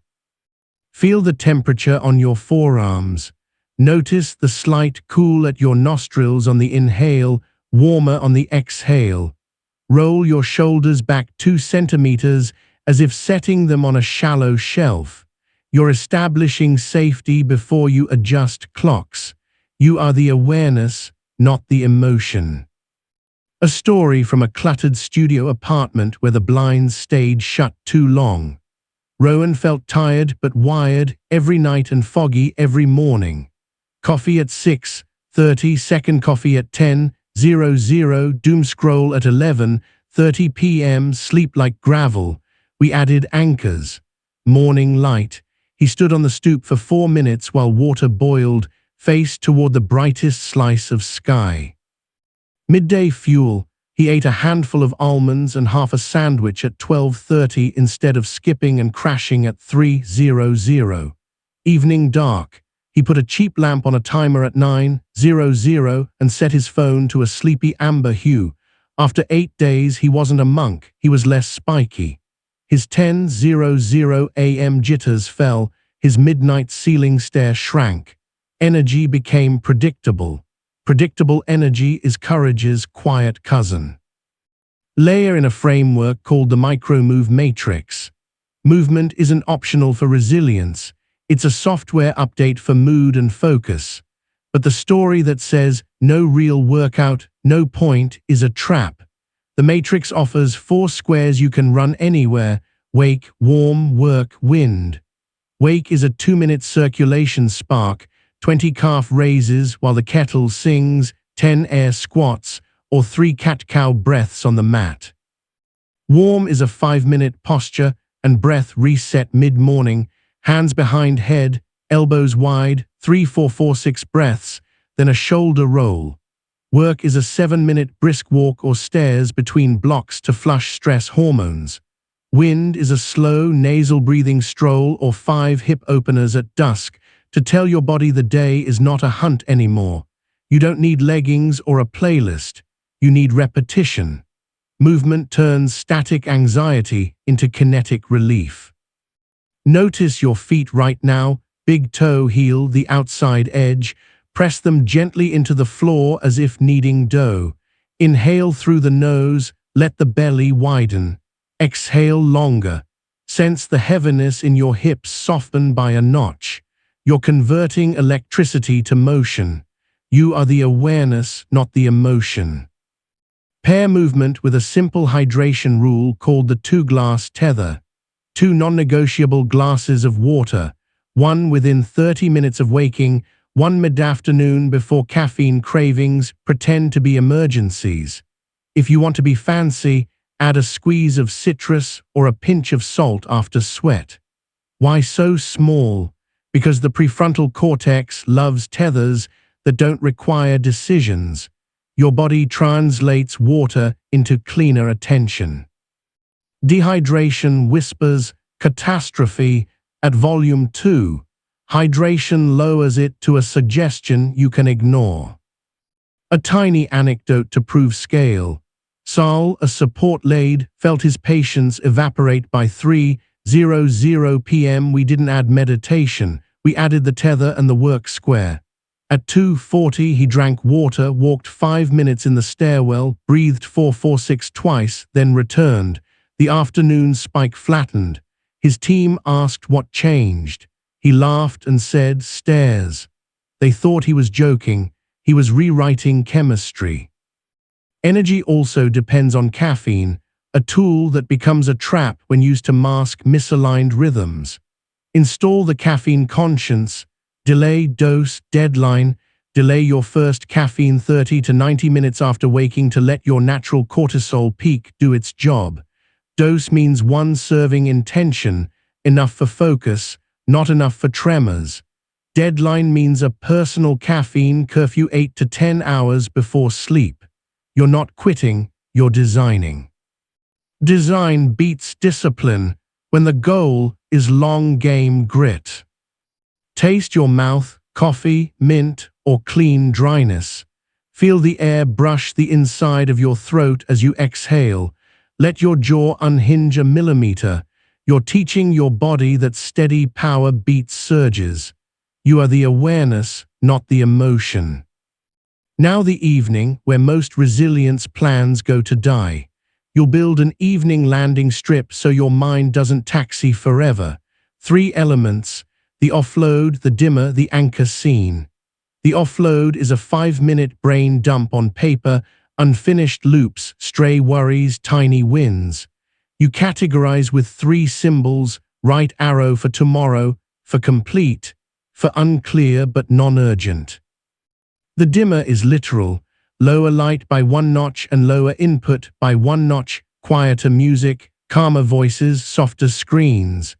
The anchor scene is a repeated micro-ritual your body will associate with day is done: a warm rinse on wrists, 3 pages of a paper book, or a stretch on the floor with nasal breathing.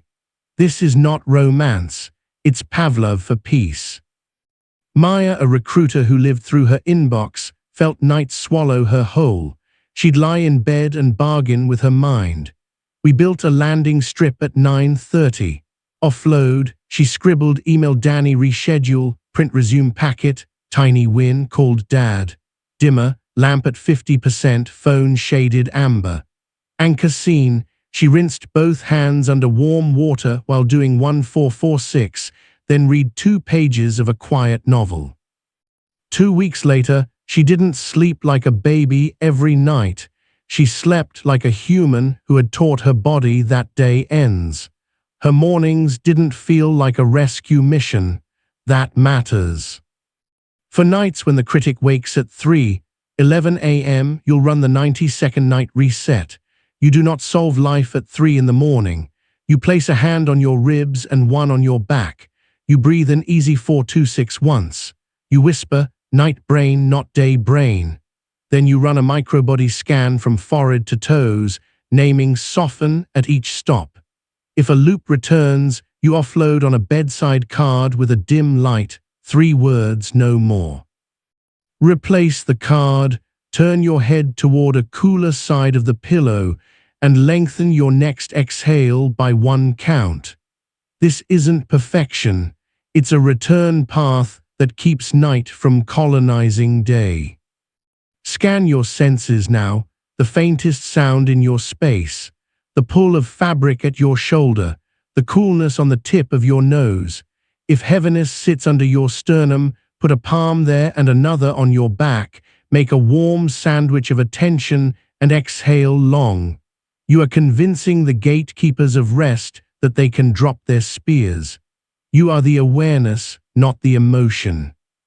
Food next, but without moral alarms. Use the stable plate cue. Before a focus block or a tough conversation, ask, do I want to ride a wave or a raft? Waves are quick sugar spikes. Rafts are fiber, protein, and fat that keep you afloat. If you pick raft, eat something simple. A boiled egg, a handful of nuts, yogurt, half a sandwich. If you pick wave on purpose, because you're about to sprint, pair it with a work square afterward to burn the surge clean. You are not good or bad. You're a pilot choosing fuel for the next segment. An example from a lab bench that smelled like ethanol and coffee. Priyanka kept crashing mid-experiment and blaming willpower. We added stable plate decisions at 10:30 and 2:30 and one wake square during the morning warm-up of the machine. Her hands stopped shaking during pipetting, her error rate dropped, her evenings stopped tasting like defeat. She didn't change her ambition. She changed her fuel and her rhythm. When time is scarce, you'll still care for the body with a protocol called minimum viable recovery. 3 tiny dials: breath, light, temperature. Breath is 1446 after a call. Light is 5 minutes of outdoor sightlines, even cloud light counts, to reset your clock. Temperature is a contrast. Wash hands warm, then splash cool for 10 seconds, or step outside for 30 seconds if air is crisp. These dials tell ancient hardware that conditions are safe enough for repair. Safe enough is all you need to keep grit from calcifying into grind. Feel the back of your neck lengthen by a centimeter. Let your tongue rest on the floor of your mouth. Hear a sound beyond the room, then the texture of the silence behind it. You are tuning inputs the way a conductor tunes strings. You are the awareness, not the emotion. Because environments often decide for you, build a resilient kitchen counter. Put a clear bowl on the counter within arm's reach and keep it full of grab-and-go raft foods, apples, nuts, protein bars without candy coats. Tape 1 card inside the cabinet with 3 emergency plates you can assemble in under 3 minutes. Toast plus peanut butter plus banana, yogurt plus nuts plus berries, leftover rice plus egg plus soy. You are removing decisions at the edge where future you has the least glucose to spend. That's not laziness, it's design. A fast anecdote about mornings that used to feel like running through wet cement. Armin hit snooze 3 times, scrolled, rushed, forgot breakfast, and arrived at work like he'd already lost. We created a 2-step dawn ritual: light and bite. Light, blinds open, face towards sky, 2 minutes on the balcony. Bite, half a banana with peanut butter while standing, plus a glass of water. Then 1 wake square, 20 calf raises. After 10 days, Armin didn't become a morning person. He became a person who didn't start with a deficit. His urge to snap at people at 9:15 dropped because his physiology wasn't starving for predictability. There's a spot where body and boundary meet, the screen sunset. Choose a time when screens stop being engines and become tools only. That might be 1 hour before bed or after you've run your sunset sweep. Put 1 old-fashioned book or magazine in the physical places where you usually scroll. Make it easier to reach paper than pixels. Your thumb will still reach for the glass rectangle. Let it hit paper instead. Train your hand like you detrain a friendly dog gently, repeatedly, with treats of quiet. If you worry this sounds rigid, remember the motto: flexible consistency. You're aiming for 4 days out of 7, not grades. The nervous system learns from trends, not streaks. When you miss a day, run a tiny fail forward. Skipped landing strip. Tonight I'll offload for 2 minutes after brushing. Compassion keeps the experiment running long enough to work. Shame kills experiments.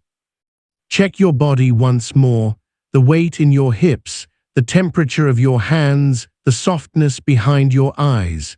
Whisper, small now, and let your exhale last 1 beat longer. You are the awareness, not the emotion. Integrate all of this with a daily rhythm called the Energy Ladder. 4 rungs you climb and descend with intention. Calm, prime, perform, release. Calm is breath and light on waking. Prime is wake plus warm plus stable plate before your first greenhouse block. Perform is the block itself plus work square afterward.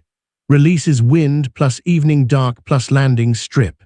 If the day shreds you, you still touch each rung with tiny contact. 1 breath, 1 step, 1 bite, 1 page. Tiny contact keeps the ladder in place for days when you have more to spend. A day in the life of someone like you. At 7:12, you face a bright window with a mug between your hands, light on your eyelids. Calm.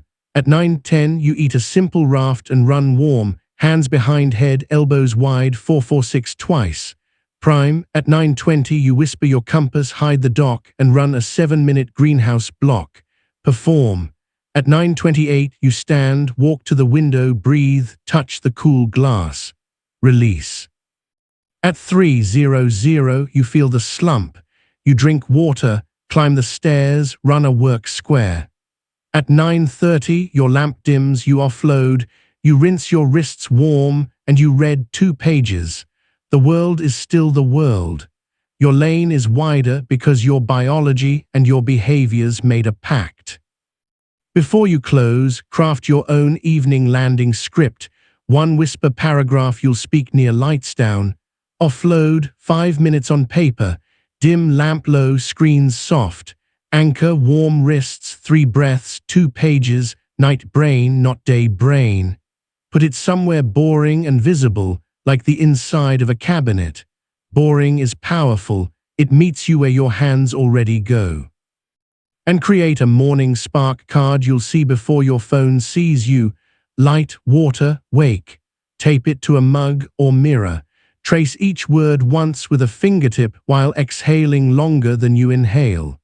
This tiny ritual tells your RAS, we follow these beacons before headlines try to steal the day. 1 last scan, feel the air on your cheeks. Hear the quiet flickers you usually miss. Sense the chair, the floor, the honest support beneath you. Whisper your 2-word role, calm pilot, quiet finisher, gentle closer, and let your shoulders drop the last 5%. You're not trying to outrun your biology, you're partnering with it. You are the awareness, not the emotion. And you're building a body clock alliance that turns grit from a grind into a glide path you trust. Tonight, when the ceiling invites rumination, you'll run the 90-second night reset. Tomorrow, when the day asks for steadiness, you'll climb the energy ladder with tiny, predictable steps. Between those two, your life sits, more breathable, more honest, more yours. That's the point of resilience on demand, not to become superhuman, but to become reliably yourself across weather and weeks. You've stabilized your days and oriented your hours. Now you'll install courage at the micro scale so you act on what matters before fear finishes its speech. Courage is not a mood, it's a timed behavior. Fear arrives as sensation first, then as a story that tries to widen your delay. If you shrink the delay, you shrink the drama. Today you'll learn 2 frameworks, the courage budget and the tiny promise engine, that turn brave action into something you can schedule, execute, and recover from without theatrics. You'll also practice an inner dialogue upgrade called the 3-voice council, so the critic stops driving and starts consulting. When bravery becomes bite-sized and rhythmic, grit stops spiking and starts compounding. Begin with the courage budget. Think of courage like cash you allocate before the noise starts. You give yourself a small daily allotment for moves that carry emotional charge: ask, reveal, start, ship, exit. Your budget is not infinite. Limits make it cleaner. The budget has 3 denominations: seeds, steps, and stakes. Seeds are 30-second gestures that plant a future: typing a subject line, opening the form, saying, "Got a minute." Steps are 2 to 7-minute behaviors that move the needle: drafting a paragraph you fear, making a request, recording a one-take voice note. Stakes are timed: high-friction bursts under 5 minutes, pressing publish, naming a boundary, declining the misaligned gig. Each morning you assign one of each to your day, not as a wish list, but as money you will spend no matter what the weather inside you feels like. If the afternoon goes sideways, you still spend your seeds. Even one expenditure tells your nervous system, we pay our courage bills on time. Feel your feet against the floor, big toe, heel, outer edge, then inhale as if smelling rain and exhale as if fogging a window. Let your shoulders slide down a notch, jaw unhinged 2 millimeters. With this posture, whisper a sample budget for today. Seed, text Sam for a 5-minute huddle. Step, outline the awkward email in 7 sentences. Stake, post the draft at 4:55, no edits after. Your chest loosens by 1 degree because specificity is a sedative to panic. You are the awareness, not the emotion. A story to see it in the wild. Tessa, a product marketer, had a draft that could unlock a partnership but kept waiting for the mythical perfect afternoon. We built a courage budget card on paper, not pixels. At 8:40 she wrote, "Seed DM Lee to confirm 2 numbers." At 11:00, step 7-minute outline of pitch. At 4:55, stake send pitch V1 to Lee plus Priya. She ran a pre-glide breath before each and did a gentle close after. Day 1, her body buzzed, but she shipped. Day 2, less buzz. After 2 weeks, her fear didn't vanish. It got bored. Fear hates predictability. Your job is to bore it with rhythm. Fear still talks, of course, often in a voice that sounds like you trying to keep you safe. Upgrade that voice with the 3-voice council: critic, coach, creator. The critic names risks in plain terms, not insults. The coach translates risks into skills and plans. The creator chooses one small, true move right now. When you feel seized, run a 90-second council. For 30 seconds, the critic gets the mic. No adjectives, just concrete concerns. Timeline tight, message unclear, stakeholder X may resist.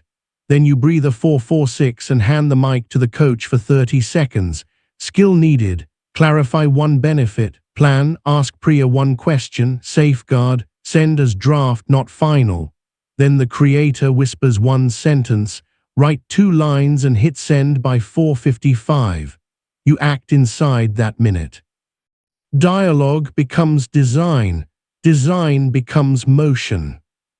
Notice your hands, cool or warm, clenched or slack. Feel the fabric on your shoulders. Hear the nearest sound and the farthest one. Let your exhale lengthen by a beat. You are building an inner conference room where panic doesn't chair the meeting. You are the awareness, not the emotion. Now the tiny promise engine, the quiet machine that builds unshakable self-trust. A promise is tiny when 2 conditions are met. You can complete it in under 2 minutes, and it's tied to identity more than outcome. The engine runs 4 pistons: declare, do, digit, deposit. Declare is a whispered commitment stated in the present tense. I send 1 truth by 4. Do is the act itself, small and observable. Digit is the literal mark you make: 1 tally in a pocket notebook, a single square colored on a calendar, because the motor of habit runs on visible proof. Deposit is the sentence you place in your grit bank at day's end. Kept one promise under pressure. Deposits compound. The interest is self-respect. You don't need 50 tallies. You need one per day that survives weather. An anecdote in fluorescent light. Omar, a junior engineer, entered code reviews silent as a shadow. He had thoughts, his throat closed. We set a tiny promise engine around one sentence per review. Declare, I speak one sentence before the second comment lands. He placed a sticky near his trackpad, one sentence, and breathed a 446 when the file opened. Digit, he drew one dot on an index card after each review. Deposit, kept promise, named test case early. Week 1, he hit 3 of 5. Week 2, 4 of 5. By week 3, the dot-making felt silly exactly when it started working. Self-trust doesn't arrive with trumpets.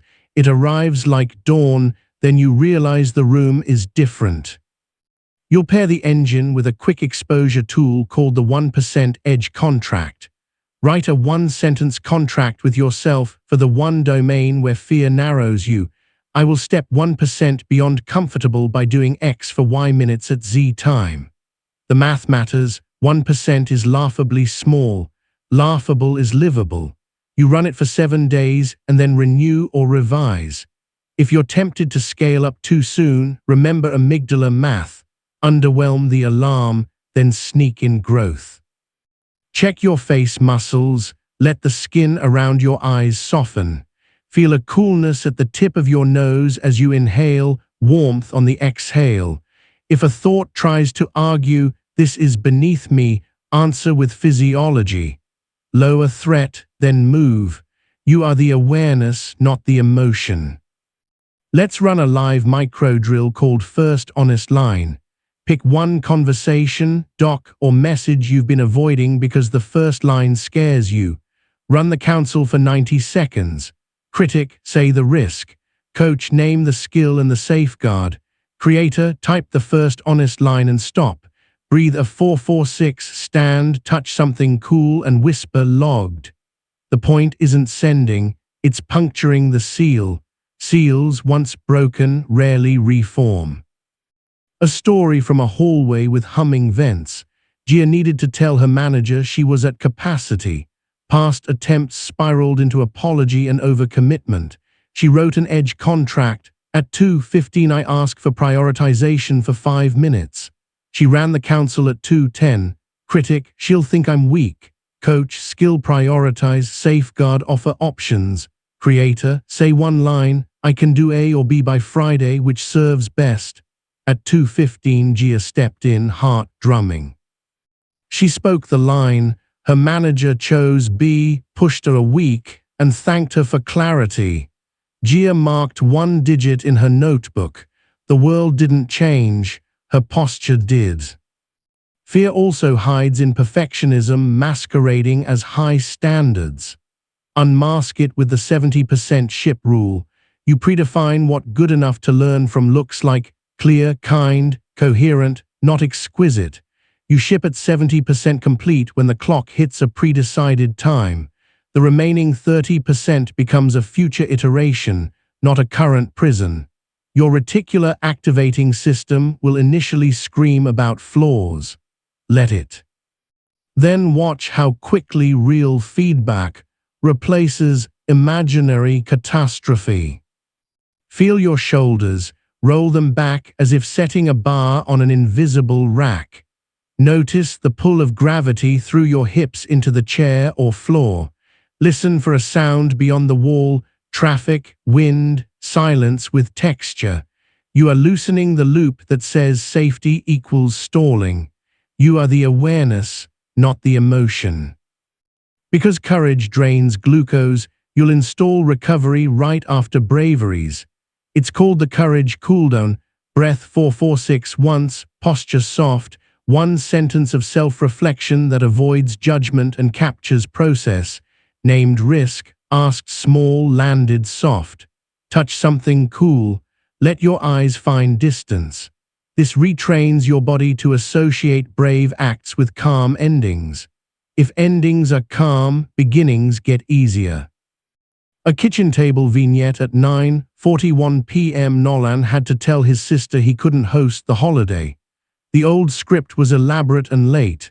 We set a seed, step, stake. Seed, text, can we talk 5 min? Step, outline the first sentence. Stake, call at 8:30 sharp, end at 8:35 with a clean repair if needed. He ran the council, then called. I can't host this year. I can contribute dessert and pick up. Silence, then a breath on the other end, then, okay, we'll rotate. Nolan's hands shook after. He ran the courage cooldown. The next morning, he didn't carry dread into his inbox. He carried a small, quiet pride. Identity turns all of this from tactics into a way of being. Adopt a role that pairs bravery with kindness. Clear heart, honest asker, quiet ship captain. Say it before a courage budget, spend and right after. Identity gives your nervous system a stable stage to play on. What would an honest asker do in the next 60 seconds? Probably not a 40-minute rumination. Probably a 2-minute draft and a send. Scan through your body, jaw unhinged a millimeter, tongue resting on the floor of your mouth, ribs rising and falling under a palm if you place it there. If heat blooms in your face, give it a job, name, locate, ask, act, the heat to handle conversion you learned. Heat in face, protecting reputation, smallest aligned act is clarify, ask, don't apologize. Convert, act, cool down. You are the awareness, not the emotion. Now convert long-term fear into structured play with the try-see-tweak cycle. You try a micro version of the scary thing for under 7 minutes. You see one piece of data. Did the world burn? Did you learn? You tweak one variable for next time. You run 3 cycles in a week, not one heroic leap in a month. Bravery grows in sprints, not sagas. An open plan off is seen with a soft buzz of conversation. Haru avoided sharing early sketches. He'd rather disappear for weeks and unveil something worthy. We built a cycle. Monday, try show a 5-minute sketch to one peer, see note one reaction. Tweak next time, label which parts are placeholders so their brains don't trip. Wednesday, try again. Friday, try with a broader circle. He kept a tiny ledger of lessons. Anxiety didn't die, it lost altitude. His work got better faster. His evenings got quieter because he wasn't defending a secret masterpiece in his head. When courage touches relationships, you'll use the bridge again, but now with a truth-telling twist called the 2-window reveal. Window 1, what you're seeing in the shared reality, specific and neutral. Window 2, what you're feeling and requesting, simple and kind. I notice we've shifted deadlines twice this month. I feel stretched. Could we lock Friday noon or cut the scope by 1 item? 2 windows prevent your inner storm from becoming someone else's weather. The vagus nerve loves neutral facts and small asks. Your words land on their nervous system like soft feet, not boots. Check your senses once more, the faintest sound, the temperature at your forearms, the support under your hips. If a wave of doubt rises, who am I to ask? Run the painter process, reframe. This is a sensation and a skill. Skill implies practice. Practice implies next rep. Rep implies now. Tie the chapter together with a ritual called 5 brave minutes. Set a timer for 5. Spend the first minute budgeting 1 seed, 1 step, 1 stake. Spend the next 3 spending them in order. Spend the last minute cooling down, breath, posture, 1 line in the grit bank. No heroics. You are training the clock to be your ally, not your judge. The clock loves clarity. It returns the favor. A final scene on a day that already stole some of your shine. You arrive late, coffee cooled, inbox loud. Old you would bargain, I'll be brave when I catch up. New you opens your notebook and writes, seed message Jess about decision. Step, outline the first paragraph. Stake ship draft by 3:30. You whisper your role, quiet ship captain. You run a pre-glide breath, the council in 90 seconds, and you spend your seed before the second ping lands. At 3:29, you breathe 446 and press send at 70%. You perform the courage cooldown, long exhale, eyes on the farthest still object, logged, fingertip on the cool metal of your mug. The day still contains weather, but you didn't wait for the sun. You carried a lamp. One last breath. Inhale as if smelling rain. Hold briefly. Exhale longer like steam from a cup. Feel the floor hold you. Hear the tiny sounds you usually miss. Whisper, small now, clear heart. You do not have to feel fearless to do the next true thing. You only need the next 2 minutes and a body that trusts you to close softly afterward. That trust is what resilience feels like from the inside, not a roar, a steady hum. You are the awareness, not the emotion. You are the person who budgets courage, keeps tiny promises, counsels wisely, and closes clean. Tomorrow will bring its own weather. Your lamp will still work. You've learned to budget courage and keep tiny promises. Now you'll rewrite the voice that lives in your head so it fuels action instead of taxing it. The loudest environment you inhabit is not your office or your phone. It's your inner narrator. When the narrator whispers doom, your amygdala listens. When it whispers craft, your prefrontal cortex steps forward. Today you'll install 2 language engines, the narrative Recode Matrix and the future present bridge, that turns self-talk into a tool you can grab in under a minute. You'll also build a weekly ritual that proves progress to the part of you that doubts everything, the momentum mosaic. This isn't affirmation wallpaper, it's operational language that moves hands, breath, and calendar. Feel the air at the tip of your nose, cool on the way in, slightly warmer on the way out. Notice the weight in your hips and the quiet pull of gravity. Let your shoulders lower by 5% and your jaw unhinge a millimeter. You're not trying to think better, you're arranging the room your thoughts sit in. You are the awareness, not the emotion. Start with the narrative Recode Matrix.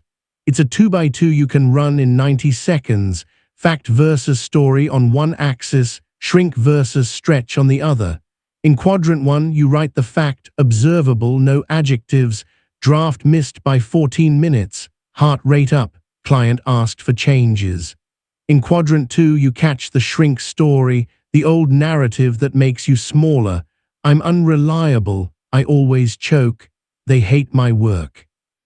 In quadrant 3, you craft a stretch story that keeps integrity and widens your options. I'm learning to land on time by closing clean. This is adrenaline. I can alchemize it with 446. They're helping me aim the work. In quadrant 4, you pick a 2-minute act that corroborates the stretch story right now. You don't argue with the shrink story. You starve it by feeding another one with evidence. A scene in a hallway that smells faintly of printer toner. You promise to send a summary at 2:00. At 2:14, your stomach tightens and your cheeks heat. The shrink story jumps in, unprofessional again.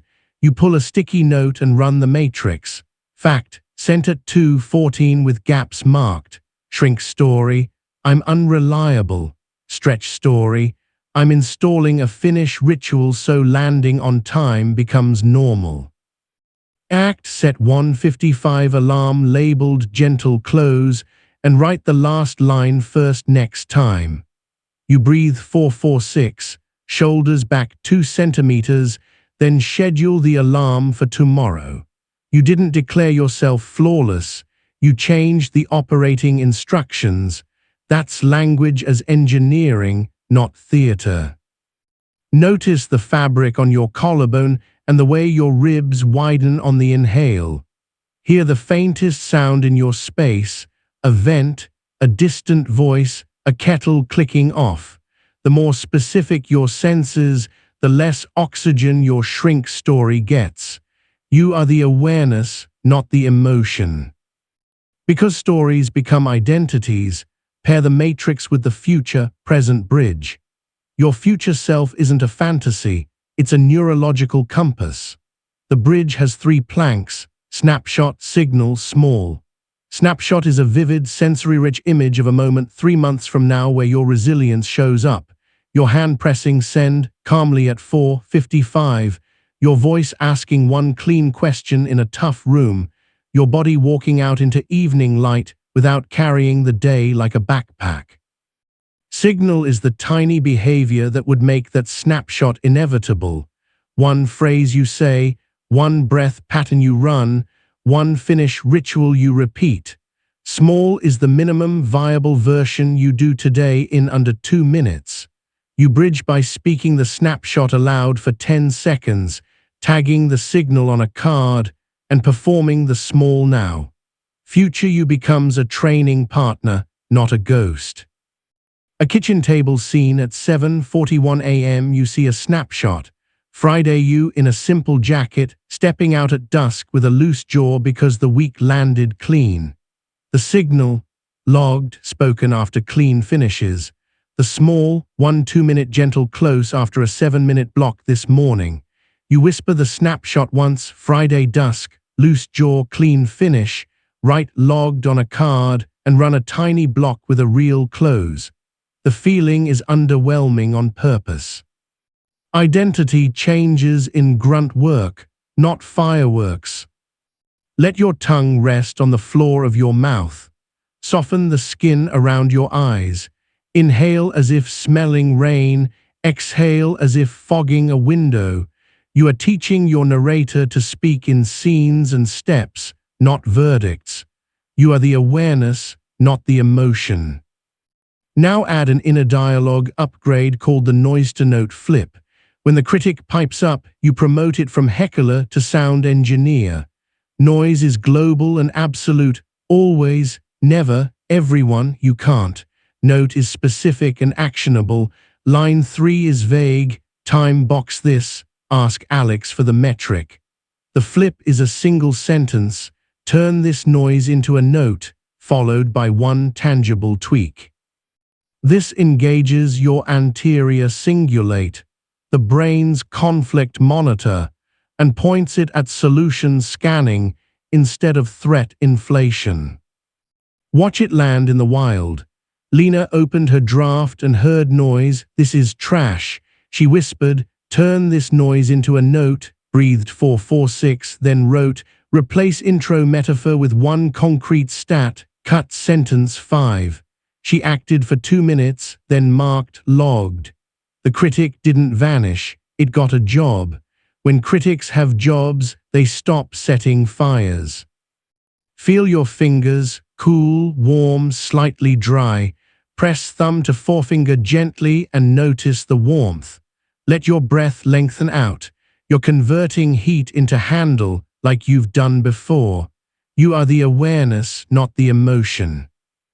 Because progress hides from people who only measure the mountain peak, you'll build the momentum mosaic, a weekly ritual that shows your nervous system the tiles you've laid. Sunday night or Monday morning, 10 minutes, pen and paper. You draw a 3x3 grid. Each tile gets one line, a micro-win you can verify with the senses, what you sent, asked, finished, repaired, learned, or closed. Under the grid you write one sentence called the through-line, the pattern that connects at least 3 tiles, like clean finishes, reduced dread, or asks before noon land better, or 2-minute resets saved afternoons. Then you choose one tiny leverage move for the week that amplifies the through-line by 10%. The mosaic cures progress blindness by giving your RAS something to point at. Brains believe grids more than they believe vibes. A story from a living room with a plant that refuses to die. Kayla felt like she was behind on life. We built a mosaic, tiles red, sent draft at 4:55 MW, ran 120-second baseline reset after tense call, said no with a bridge Tuesday, clean repair Thursday, walked stairs at 2:40 twice, 2 night resets. The through line, small closings make big evenings. Tiny leverage, set 2 alarms labeled gentle close for 11:55 and 4:55. In 2 weeks, the story behind on life lost ground to builder of tiles. Self-esteem is often a lagging indicator of visible evidence. Scan your body, the weight through your sit bones, the contact of fabric on your shoulders, the temperature across your forearms. Listen for the softest sound. Let your gaze widen to include the edges of the room. You are building faith in small witnesses. You are the awareness, not the emotion. To make the matrix and the bridge reflexive, rehearse a 1-minute drill called the line and lift. Draw a single horizontal line on any scrap of paper. Above the line, write 1 fact in 5 words. Below, write 1 shrink story in 5 words. Then with your pen, literally cross out the shrink story once and write 1 stretch story on the same line as the fact. Finally, speak a 10-second snapshot and do 1 2-minute small aligned action. The physical crossing out gives your sensoromotor system a cue. We are updating code. The brain likes pens. Pens feel like control. An office kitchen scene at 3:03. The coffee is burnt. You promised yourself to ask for feedback and chickened out. Line and lift, above the line, didn't ask for feedback. Below, I avoid tough asks. Cross it out, on the line, learning to ask early. Snapshot, tomorrow 9:10, calm breath, single question. Small now, send a DM. Could I ask you one thing about the intro tomorrow at 9:10? Mark logged. The world didn't cheer. Your body logged a line in your favor. Let your shoulders drop, as if setting down a backpack. Inhale for 4, hold for 4, exhale for 6. Place a palm over your sternum and feel the warmth under your hand. You are the awareness, not the emotion. Your storyteller also needs a ritual at day's edge to file cleanly. Enter the 2-paragraph closure. Paragraph 1 is evidence, 5 sentences, each starting with I did or I chose, concrete and sensory. Paragraph 2 is direction, 3 sentences, each starting with tomorrow I will, specific and scheduled. Evidence tamps down the amygdala's alarm that nothing happened. Direction gives the prefrontal cortex a small runway. You end by whispering your 2-word role and touching something cool to seal the file. A quiet bedroom at 10:06 p.m. You write, I did send the draft with yellow highlights. I chose to run stairs at 2:40. I did ask for 1 decision. I chose to breathe before replying. I did close at 4:55. Then, tomorrow I will speak my compass at 9:20. Tomorrow I will seed 1 brave ask at 11:30. Tomorrow I will run a gentle close alarm at 4:55. You touch the cool window frame. The night exhales with you. Taste your mouth mint, coffee, or plainness. Hear the distant sound, then the closer one, your breathing, a fabric rustle. Sense the chair or bed holding you. You are the awareness, not the emotion. There's one more lever, gratitude, that includes grit's shadow. Use the gratitude in shadow cue. Classic gratitude lists can become saccharine when you're stressed. Shadow gratitude pulls in the tough moments and extracts skill. The cue is 1 sentence. I'm grateful for X because it trained Y. I'm grateful for the tense call because it trained my boundary bridge. I'm grateful for the late send because it trained gentle close. The brain encodes discomfort differently when it carries a skill tag.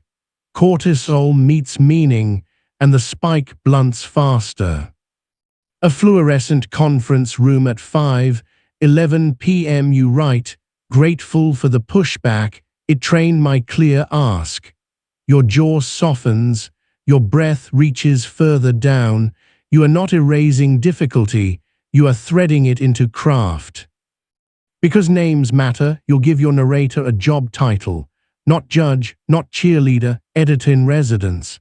The editor trims adjectives, keeps verbs, sees patterns, and asks for specifics. When the judge shows up, useless, you reply, we don't do rulings, we do edits, what's the cut? When the cheerleader shouts, you're amazing, you say, thanks, give me a verb. The editor's calm tone is a vagus-friendly frequency. Calm tones lower heart rates on both sides of the skull. Feel the back of your neck lengthen a centimeter. Rest your tongue on the floor of your mouth. Let your eyes find the farthest still object and rest there. You are installing an editor who likes verbs and closes loops. You are the awareness, not the emotion. A story about rewriting an old family script. Jonah's household trained him that asking questions was disrespect. At work, that script turned into silence in meetings. We ran the future-present bridge around Curious Pro. Snapshot, Jonah at the end of a meeting, pen down, head up, asking one neutral question. Signal, clarify one thing. Small, in the next one-on-one he would ask, could you share the success metric for this? We paired it with the matrix. Fact, I didn't ask last time. Shrink story, I'm a coward. Stretch story, I'm training neutral curiosity. Act, write the sentence on a sticky. He spoke one question, he didn't combust. The editor logged verb used. The old script didn't vanish, it lost the mic. Sensation check. The subtle cool on your forearms, the pressure under your heels, the hum or hush in your space. Breathe 446. Whisper your role name, quiet finisher, calm pilot, honest asker, clear heart. The body records tone, tone becomes posture, posture becomes behavior. You are the awareness, not the emotion. To integrate everything, run a weekly 10-minute ritual called the story service. You sit with your momentum mosaic, pick one tile, and tell yourself the 3-sentence story of that moment as if you were narrating a scene in a book. Sentence 1, the sensory data. Sentence 2, the skill deployed. Sentence 3, the identity reinforced. The fluorescent hum, the tight jaw, the clock turning 4:54. Ran gentle close, wrote last line first, pressed send. I am a quiet finisher. The story service feeds your RAS with identity-linked memory. Next week, your hands move sooner because your brain expects you to be who you say you are. A quick drill before you end today, the 60-second recode. Set a 1-minute timer. Write fact, shrink, stretch, act in 4 tiny lines. Speak a 10-second snapshot. Perform a 2-minute small, close with logged. It's a pocket ritual for bathrooms, elevators, stairwells, and the silent spaces between meetings where old stories like to pounce. You may hear an old voice say, "This is just semantics." Smile. Semantics are steering wheels. Nerves follow nouns, actions follow verbs, identities follow evidence. You are not gaslighting yourself, you are guiding yourself. That's grown-up magic. Before we close this chapter, build your Recode card and your bridge card. Recode card front, fact right arrow, shrink right arrow, stretch right arrow, act. Back, noise right arrow, note. Bridge card front, snapshot right arrow, signal right arrow, small. Back, mosaic right arrow, throughline right arrow, leverage. Tape them somewhere boring and visible inside a cabinet, on a laptop palm rest, next to the light switch you already touch. Boring wins because you see it when you're not seeking inspiration. One last scene, the kind that actually changes months. It's a Wednesday that began crooked. You woke late, coffee spilled, calendar loud. Old you would let the first stumble narrate the rest. New you runs a 60-second recode in the mirror. Fact, late start. Shrink, day ruined. Stretch, training midstream reset. Act, 120-second baseline reset, 1 2-minute send. You speak the snapshot Friday dusk, loose jaw, and run the small. At noon, a tense email arrives. You flip noise to note, answer with clean ask, and mark logged. At 9:20 p.m., you write the two-paragraph closure and touch cool glass. The month didn't flip to glory. It bent toward you because your narrator bent with you. Feel the air across your lips. Sense the pressure under your feet. Hear the quiet you've created on purpose. Whisper, small now, true voice. Let your exhale be longer than your inhale. Your inner narrator is now a tool, not a tyrant. You are the awareness, not the emotion. And you are writing a story that becomes true because you behave it, scene by scene, with sentences your body can execute. Resilience isn't just how you work. It's how you live when life tilts the table. Today you'll braid everything you've learned into a way of being that survives bigger weather, illness, layoffs, breakups, dry spells, the long gray stretches where progress hides. This is where many systems break. Routines that ran beautifully under blue skies buckle in storms. You'll build two architectures that flex and hold when stakes rise. The anti-fragile calendar and the relapse radar. The calendar absorbs shock and still moves you. The radar catches early slips and turns them into resets before they become ruts. Together, they make resilience not a streak but a stance. Begin with the anti-fragile calendar. Most calendars are brittle. They assume the future will cooperate. Anti-fragile ones expect turbulence and build three elastic layers: core, cushion, and contingency. Core are the non-negotiable micro-behaviors that keep your nervous system funded. One breath ritual, one 2-minute finish, one clean boundary sentence. Cushion are flexible blocks that shrink or move without guilt. 2 greenhouse cycles, 1 courage budget spend, 1 DIP guarded hour. Contingency is a pre-written backup plan you can deploy in under a minute when the day hits you sideways. A 9-minute harvest instead of a session, a 120-second baseline reset, a 2-line email and out. You don't redesign in the storm, you flip to the section that was written for storms. That predecision is what keeps identity intact when conditions wobble. Feel the air on your cheeks. Notice the pressure under your feet, big toe, heel, the outside edge. Let your shoulders slide down your back as if setting a backpack on a lower hook. Inhale for 4, hold for 4, exhale for 6. You are not bracing, you are widening your stance. You are the awareness, not the emotion. A scene from a Tuesday that went crooked by 8:07 a.m. Ria's kid spiked a fever, the car wouldn't start. A client wanted quick revisions by noon. Old calendar, panic, apology, abandon the day. Anti-fragile calendar, she looked at core, breath, ritual, 2-minute finish, 1 boundary sentence, and cushion, 1 greenhouse cycle, and contingency, 9-minute harvest. She ran a 446 while texting the clinic. She wrote 1 boundary line: I can deliver copy edits today by 3:30, design tweaks tomorrow 10:00. She ran the harvest, 3 cycles of slow, steady, swift for a total of 9 minutes, landing a cleaned paragraph. She marked logged on a card, then moved. At 3:32 she hit send with yellow highlights. She didn't win the day, she didn't lose herself. That's anti-fragile. The person you are survives the weather you didn't plan. To make this calendar real, anchor it to time with the 3-pulse rhythm: dawn pulse, mid-pulse, dusk pulse. At dawn you speak your compass and mark core. At mid you convert chaos into cushion: 1 greenhouse block, 1 DIP return, 1 courage budget step. At dusk you land with contingency if needed and close with your 2-paragraph evidence and direction.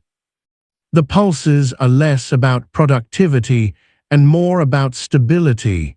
They keep physiology from sliding into all or nothing, the sneak thief of grit.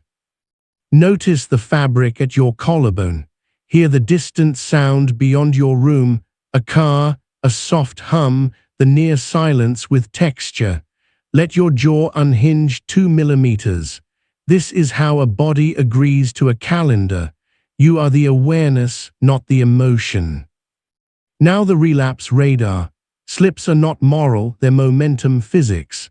Radar is a set of early signals that tell you when friction is rising, language shifts, later, after I catch up, when I feel like it. Body tells shallow breath, tight jaw, screen hunch, and context cues tab creep, night scroll, skipping gentle close. Radar has 3 dials: detect, describe, design. Detect is noticing one signal without judgment. 3 tabs beyond 2 tab. Describe is putting it in plain English. Avoidance via research. Design is choosing one tiny countermove already on your menu. DIP plus return queue, 120-second reset, 5-line recode, or a single not also fence. The radar doesn't scold, it roots. An anecdote from a windowless hallway outside a performance review. Malachi's radar pinged. He started saying later to small asks that once took 2 minutes. His shoulders were glued to his ears, his phone slept on his keyboard like a pet. Detect, saying later to 1-minute tasks. Describe, avoiding micro-stakes to avoid feeling behind. Design, the 2-minute grit bank right now, plus a boundary sentence to his future self, not also, rebuild the world today. He set a 120-second timer, sent a single clarification request, and breathed a 446. His chest loosened, not to joy, but to workable. Radar did its job, caught the drift while land was still visible. Science keeps this honest. Habit loops are prediction machines. Your brain leans toward the choice it predicts you'll make next. Radar feeds the system new predictions by pairing a signal with a tiny corrective act over and over. Interoception, the skill of sensing your body's signals, improves when you name sensations and act. Insular activity increases, and the amygdala's blast radius shrinks. You're not overthinking, you're teaching the hardware to read its own dashboard. Feel the cool at the tip of your nose as you inhale, the warmth as you exhale. Place a palm on your ribs and one on your back. Make a small sandwich of warmth. Whisper, training, not threat. The body logs the tone. You are the awareness, not the emotion. To proof the system against longer storms, you'll run a monthly exercise called Storm Simulation Day. For one pre-chosen day, you deliberately compress your resources, tighter time windows, noisier context, fewer tools, and practice your core, cushion, and radar under load. You turn on the vacuum while you write the 2-line email. You run a meeting with no slides, just clear ask. You deliver a 70% ship at a pre-decided time. Then you debrief with the 2-line ledger, what you protected, what you offered. Simulation builds inoculation. The amygdala learns that even when the sky darkens, exits exist. There's a story from a shared kitchen where 2 roommates debated whose turn it was to clean. Pings, clatter, simmering resentment. Aisha chose storm simulation for that evening. She ran the 3-breath boundary before words. Recognize, we both want a livable space. Reposition, to keep the weak sane, I'm cleaning counters tonight and not floors. Replace, tomorrow 6:30 I'll do floors if you do trash. She marked logged, then turned to the sink, hands under warm water, 1446. The emotional climate cooled by a degree. It wasn't harmony, it was handle. Storm day paid off in a kitchen no longer weaponized by grudge. When storms are long, chronic stress, grief, slow repairs, you'll toggle into maintenance mode without shame. Maintenance isn't quitting, it's strategic minimums. The maintenance mode script is 4 sentences you speak on messy weeks. I will keep core even if cushion shrinks. I will log 1 micro-win daily. I will put a number on my sleep window and defend it. I will convert shame into design with one tiny fail forward at night. This script prevents binary collapse, either peak performance or nothing. Stability is a stage. Performances can return when lights do. Scan your jaw, unhinge a touch. Roll your shoulders forward once, back once. Hear the softest sound, then the farthest. Let your exhale be one count longer. The simplest movements protect the most expensive decisions. You are the awareness, not the emotion. Relationships are part of the weather. You'll build fault-tolerant trust with the Keystone Conversation, one high-leverage dialogue each month that preserves bandwidth and reduces future friction. Keystone has 3 arcs: Map, Mend, Make. Map is 5 minutes of shared reality, what's working and where friction lives, described like weather, not verdicts. Mend is a clean repair where necessary using the 3 S's: short, specific, steward. Make is a single agreement framed in behavior and clock time. The point isn't catharsis, it's architecture. Structures reduce reactivity. Reactivity drains grit. Watch it in a co-founder pairing that had grown tense. Tina and Jess were 3 weeks into late nights and thin patience. Keystone on a Friday morning. Map, we've slipped 2 Fridays. Slack DMs are carrying decisions that need 5 minutes live. Mend, I dismissed your concern on load times, I'm sorry. Next time I'll ask for a test instead of waving it off. Make, Tuesdays and Thursdays, 12:15 stand to stand, 5 minutes, decisions live. Not also, new topics at 17. The following week still had bumps. The damage didn't compound. That's resilience at the system level, damage control via predictability and small agreements. Because meaning keeps fuel in the tank, you'll install the legacy loop, an identity anchor that turns daily microacts into contribution you can feel. Legacy loop has 3 beats: person, practice, proof. Person is a real human who benefits from your consistency, a teammate, a client, a child, a friend, your near future self. Practice is the repeated behavior that serves them: clean finishes, calm asks, steady baselines. Proof is a monthly note you send or file where you state, in concrete terms, how your practice helped that person. Your 4.55 sends saved my morning. Your 2-minute check-ins kept us honest. Your boundary gave me permission to set mine. Legacy shrinks burnout because your reticular activating system tracks benefits, not only burdens. An email thread at 7:06 a.m. shows it plainly. Archero's intern sent, "Thank you for telling me done for now equals 1 paragraph. I'm using it for finals." Archero had been running legacy loops silently. He printed the note and taped it behind his monitor where only he could see. Proof changed how coffee tasted. Exhaustion becomes tolerable when it's attached to purpose, not performance theater. Feel the weight through your sit bones, the solidity under your feet. Sense the cool on your forearms. Inhale as if smelling rain. Exhale as if fogging a winter window. You're stocking the deep battery, not chasing a jolt. You are the awareness, not the emotion. Now build relapse immunity where it most often fails, at nights and transitions. Use the 2-gate transfer.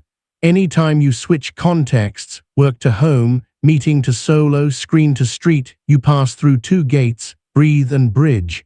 Breathe is 1-4-4-6 with a long exhale and a shoulder drop. Bridge is a sentence that carries identity across. Quiet finisher at home too. Calm pilot on this call. Clear heart at the table. You choose one tiny behavior that matches the sentence in the next 2 minutes. Put the phone in a drawer. Ask one clean question. Rinse the mug and leave the sink better than you found it. Transfers are where energy leaks. Gates stop the leak. A small domestic scene at a doorway. Jules used to carry work irritations straight into the kitchen, where they metastasized into snappish answers. Two-gate transfer at the threshold, one breath, clear heart at the table, then a 2-minute tidy of the counter. Snaps reduced not because Jules became angelic, but because the nervous system learned that doorways mean exhale and a small act of stewardship. Doorways became tiny chapels where identity gets recolored before the next scene. When you can't trust motivation at all, you'll rely on beacon accountability. Choose one person, not 3. Share your anti-fragile calendar's core and your courage budget stake for the day. Then send a single logged at day's end with no explanations. Their job isn't to coach, it's to witness. Humans perform differently when someone is quietly watching, and the amygdala calms when social connection is steady and non-judging. You use people not as pressure, but as perimeter. Check your breath, hear it move, feel the warmth under your palm if you place it over your sternum. If your mind says, "I don't deserve help," use the painter process reframe. This is a sensation and a skill. Asking is a skill. Witnessing is a gift. You are the awareness, not the emotion. Sometimes resilience means stopping, not pushing. Install the red flag stop. 3 body signals that mandate a pause, tunnel vision, word-finding jams, or repeating the same sentence 3 times. On a red flag, you run the 120-second reset, and you do not decide anything for 2 minutes. The prefrontal cortex is offline. Forcing decisions there is expensive and messy. After the reset, you speak your compass and choose a 2-minute act or schedule the decision for a precise time. You are not weak. You are wise with brain states. There's a late-night story worth keeping.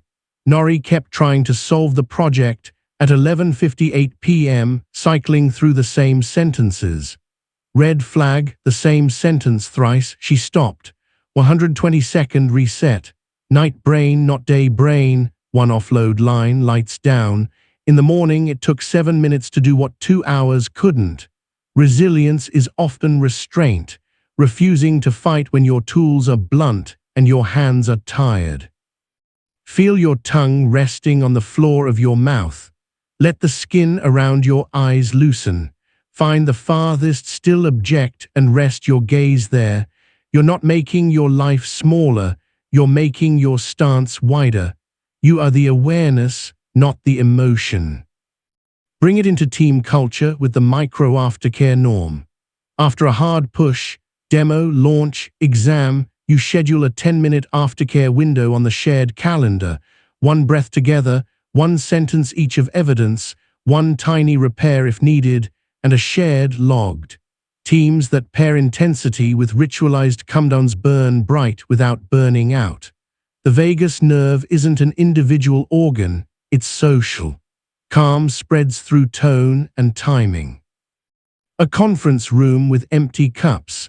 The team had shipped. Everyone hovered between elation and crash. Layla said, "Aftercare in 5." 10 minutes later they breathed, named 1 tile, and made 1 repair. "I cut you off. Next time I'll write and wait." Shoulders dropped around the table. People left lighter. The next sprint started from stable ground. Before we close, construct your storm card. On one side, write core, cushion, contingency with your exact micro-behaviors. On the other, write your red flags and your radar designs. Keep it where your hand lands, inside a cabinet, near the switch you've tied to your light switch ritual. When the sky changes, you won't rummage through philosophy, you'll flip a card and move your feet. And write your legacy note draft now, a single paragraph you'll send at month's end to the person your practice serves. Name 1 sensory detail, 1 skill, 1 sentence of thanks. You're not creating a brand, you're closing a human loop. This keeps your nervous system in a story that includes others, the only story durable enough to outlast adrenaline. Listen for the smallest sound. Feel the chair or the floor bear you. Inhale for 4, hold for 4, exhale for 6. Whisper your role: calm pilot, quiet finisher, gentle closer, clear heart. The weather ahead is unknown. Your stance is not. You have a calendar that flexes, a radar that routes, a body that knows gates and resets, a voice that edits, and a bank that records small, honest wins. You are not trying to be unbreakable. You are becoming reliably repairable, quickly, kindly, at human scale. When life tilts the table tomorrow, you will not wait for perfect conditions. You'll pulse your day, spend your seed, speak one boundary, run one DIP, land one clean, log it, and if necessary, flip your storm card and move. The world can take its time, you will take your stance. That's resilience on demand at full size, not dramatic, deeply steady, not loud, unmistakable. One last check: air on your cheeks, weight in your feet, the quiet between sounds. Let your exhale be a hair longer than your inhale. Say it once so your nervous system hears it in your own voice. You are the awareness, not the emotion, and you are ready to live this in weather, not just words. You've built a toolbox, a greenhouse, a compass, and a calendar that flexes in storms. Now we'll stitch it all together so resilience isn't what you do, it's who you are under any sky. This last chapter is a handover. I'll give you a final operating system you can run for months and years, even as jobs change, relationships evolve, and seasons turn. Think of it as the lifetime loop, a repeating arc that keeps you honest, kind, and effective without burning the fuel of drama. You'll also learn the resilience relay, a way to transmit steadiness to the people around you without preaching, so your presence becomes a lighthouse in choppy water. By the end, you'll have a single page you can tape inside a cabinet that quietly governs your days. Begin with the lifetime loop. 4 verbs, always in this order: notice, normalize, narrow, navigate. Notice is your sensor array, the body signals, the context cues, the whispers from your calendar and your mood. Normalize is the sentence that keeps your amygdala from interpreting every spike as a personal failure. It tags the experience as human. Narrow picks the smallest wise step that keeps integrity with your values and energy. Navigate is where you act inside a tight window and then close clean. The loop is deceptively simple. The power is in the repetition. You run it through minutes and months, not just Mondays. Feel the air move at the tip of your nose. Let your shoulders slide down as if you set a backpack on a low hook. Notice the weight through your hips and the support beneath you. Your jaw unhinges a millimeter. That's notice in your body. Whisper, of course. That's normalize. Choose one 2-minute step you can do next. That's narrow. Do it, then say, logged. That's navigate. You are the awareness, not the emotion. To make the loop unavoidable in the best way, you'll anchor it with a framework called the Quarterly North Star Audit. 4 questions, 15 minutes, once every 3 months. What matters now? Who does it serve? What done for now looks like in this season? What will I allow to be imperfect? You write answers on one card, the kind that bends in your pocket, then you place a copy where your eyes land before your phone sees you. Your reticular activating system will tune to these terms the way a radio locks on a station. Noise loses ground when signal is written in ink. There's a story from a kitchen that smells faintly of citrus and coffee oils. Val changed roles mid-year and felt the old systems shake. She ran the North Star audit on a Saturday morning. What matters now? Craft and calm. Who does it serve? Team and future me. Done for now. 2 decisions shipped weekly, 1 clean repair. Imperfect. Messy midweek dinners, slow inbox. She taped the card inside a cabinet. Monday, when the pings surged, she touched the card, breathed 446, and ran a single 2-minute decision block. Microwins returned. The point wasn't a perfect week. It was a week pointed at a star she could actually steer by. Notice the temperature across your forearms. Hear a far sound, then a near one. Taste the plainness in your mouth or the ghost of coffee. These sensory beats are your home button. You are the awareness, not the emotion. Now the resilience relay, a way to spread calm without lecture or superiority. It has 3 rules: model, name, offer. Model means you visibly run your micro-rituals without theater. Breath before reply, gentle close at 55 DIP when pings flare. Name means you give your tools labels out loud so others have handles. Running a gentle close, DIP, label, breath, crumb, 3 boxes, now, next, later. Offer means you share 1 sentence or 1 card when asked, not a sermon when nobody did. Humans learn by mirroring. You're making it easy to mirror something useful. In an open-plan office with the constant rustle of conversation, Myra started saying, 2-minute gentle close and I'm with you, before standing to breathe and look out the window. She wasn't showing off. She was drawing a boundary with tones soft enough to soothe. 2 weeks later, teammates were saying the same sentence. The whole room lowered its shoulders. A relay handoff happened without any posters or all-hands speeches. That's what good culture feels like, quiet phrases that carry skill. To reinforce the relay, you'll create a 1-page resilience charter for yourself and anyone who wants to borrow it. It includes your baseline kit, your compass script, your courage budget template, your DIP return cue, and your gentle close. It also includes your red flag stop and your storm card. You print it, fold it, and put it where your hand will land when the day turns sideways, inside the drawer where you keep pens, next to the light switch you touch 10 times a day, in the back of a notebook you carry. The charter is not a performance.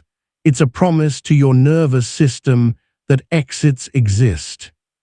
Feel your tongue resting on the floor of your mouth. Let the skin around your eyes soften. Inhale as if smelling rain. Exhale as if you're fogging a pane of glass. Your body is hearing the charter before you've written a word. You are the awareness, not the emotion. We'll add one last framework that protects you over decades: the seasons and cycles map. Your energy and attention ebb and flow across months and years, new roles, new babies, injuries, bursts of ambition, necessary rests. The map has 2 moves: season naming and cycle sizing. You name the season honestly: build, recover, maintain, explore, so you stop asking your body for the wrong thing. Then you size your cycles accordingly. Build gets more edge, recover gets more ease, maintain prizes clean finishes, explore schedules curiosity with fences so it doesn't eat the farm. Language prevents self-bullying. The season is not your worth, it's your weather. A quiet winter scene under a grey sky. Andre had knee surgery.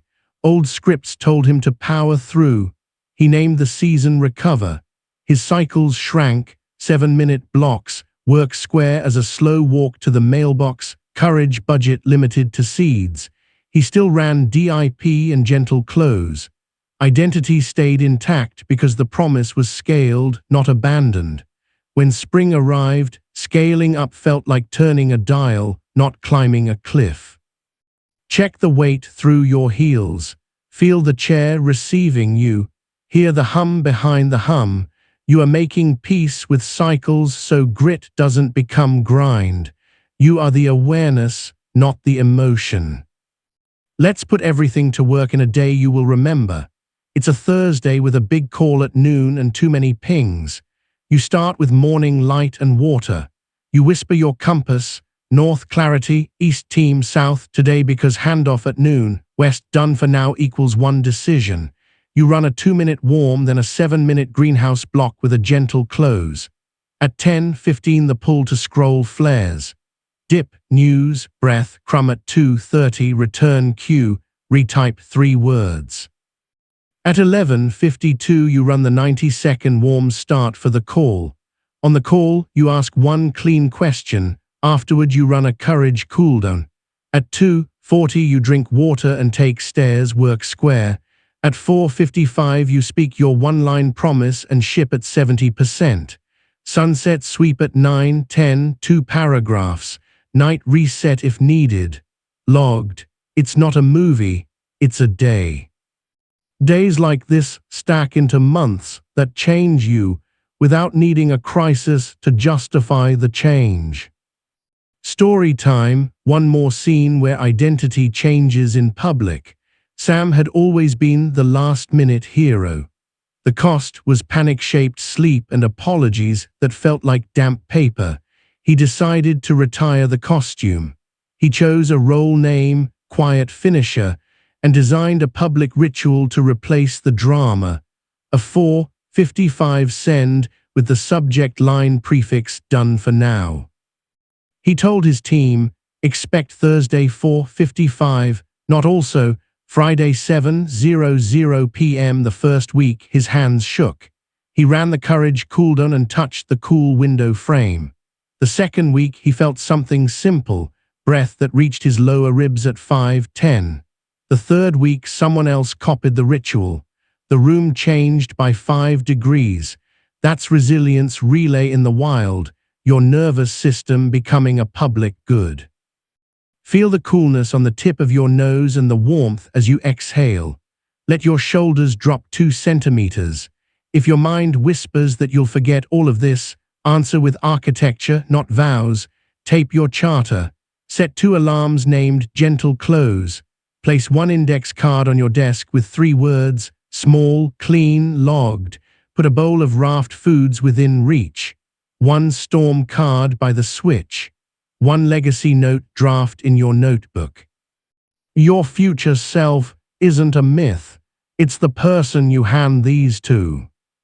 You'll close this book with a ritual we've hinted at but never formalized. Seal and send. It's a 2-minute sequence at the end of any segment that matters. Seal is your breath, your posture, your 1-sentence evidence. Send is a small signal to your RAs and your circle that the loop closed. The check mark, the done for now, the logged, the touch of cool glass. Seal tells your nervous system there's a floor underneath you. Send tells your future there's a runway ahead. A last small anecdote in warm lamplight. Hannah began writing her name at the bottom of each day, a squiggle under the 2-paragraph closure, not because anyone asked, not because she was performing, but because she wanted to say, I was here. I closed what I could, I'll open what's next. Her sleep changed. Her mornings felt less like bailouts. Self-respect isn't a speech you give yourself. It's a signature you earn with small, true acts repeated enough to become your style. Scan your body, the pressure under your big toes, the way the fabric brushes your shoulders, the sound you usually miss. Inhale as if smelling the air after rain. Exhale as if you're warming your hands. Whisper your role, calm pilot, quiet finisher, gentle closer, clear heart. Let the words land in your chest like a key on a table. You are not pretending, you are practicing. The final framework is just a sentence. Training, not testing.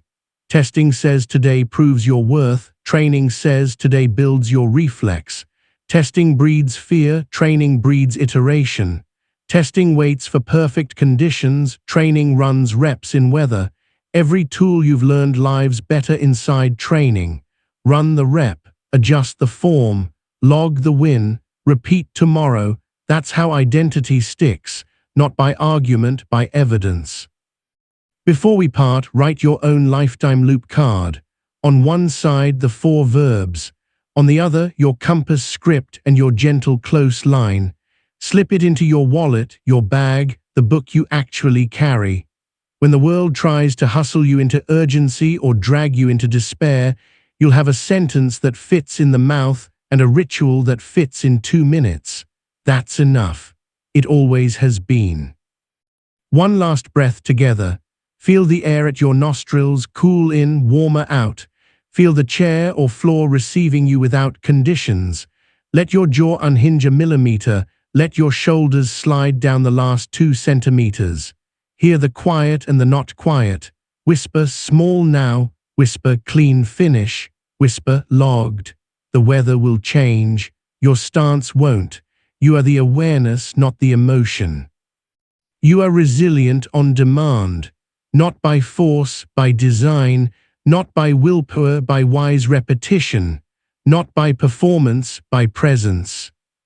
You've done the learning, now do the living. Go plant micro seeds in ordinary hours. Glide, decide, repair, and relay. When people ask why you seem steady, tell them the truth in one line. You learn to make resilience your way of moving, one breath, one sentence, one clean finish at a time.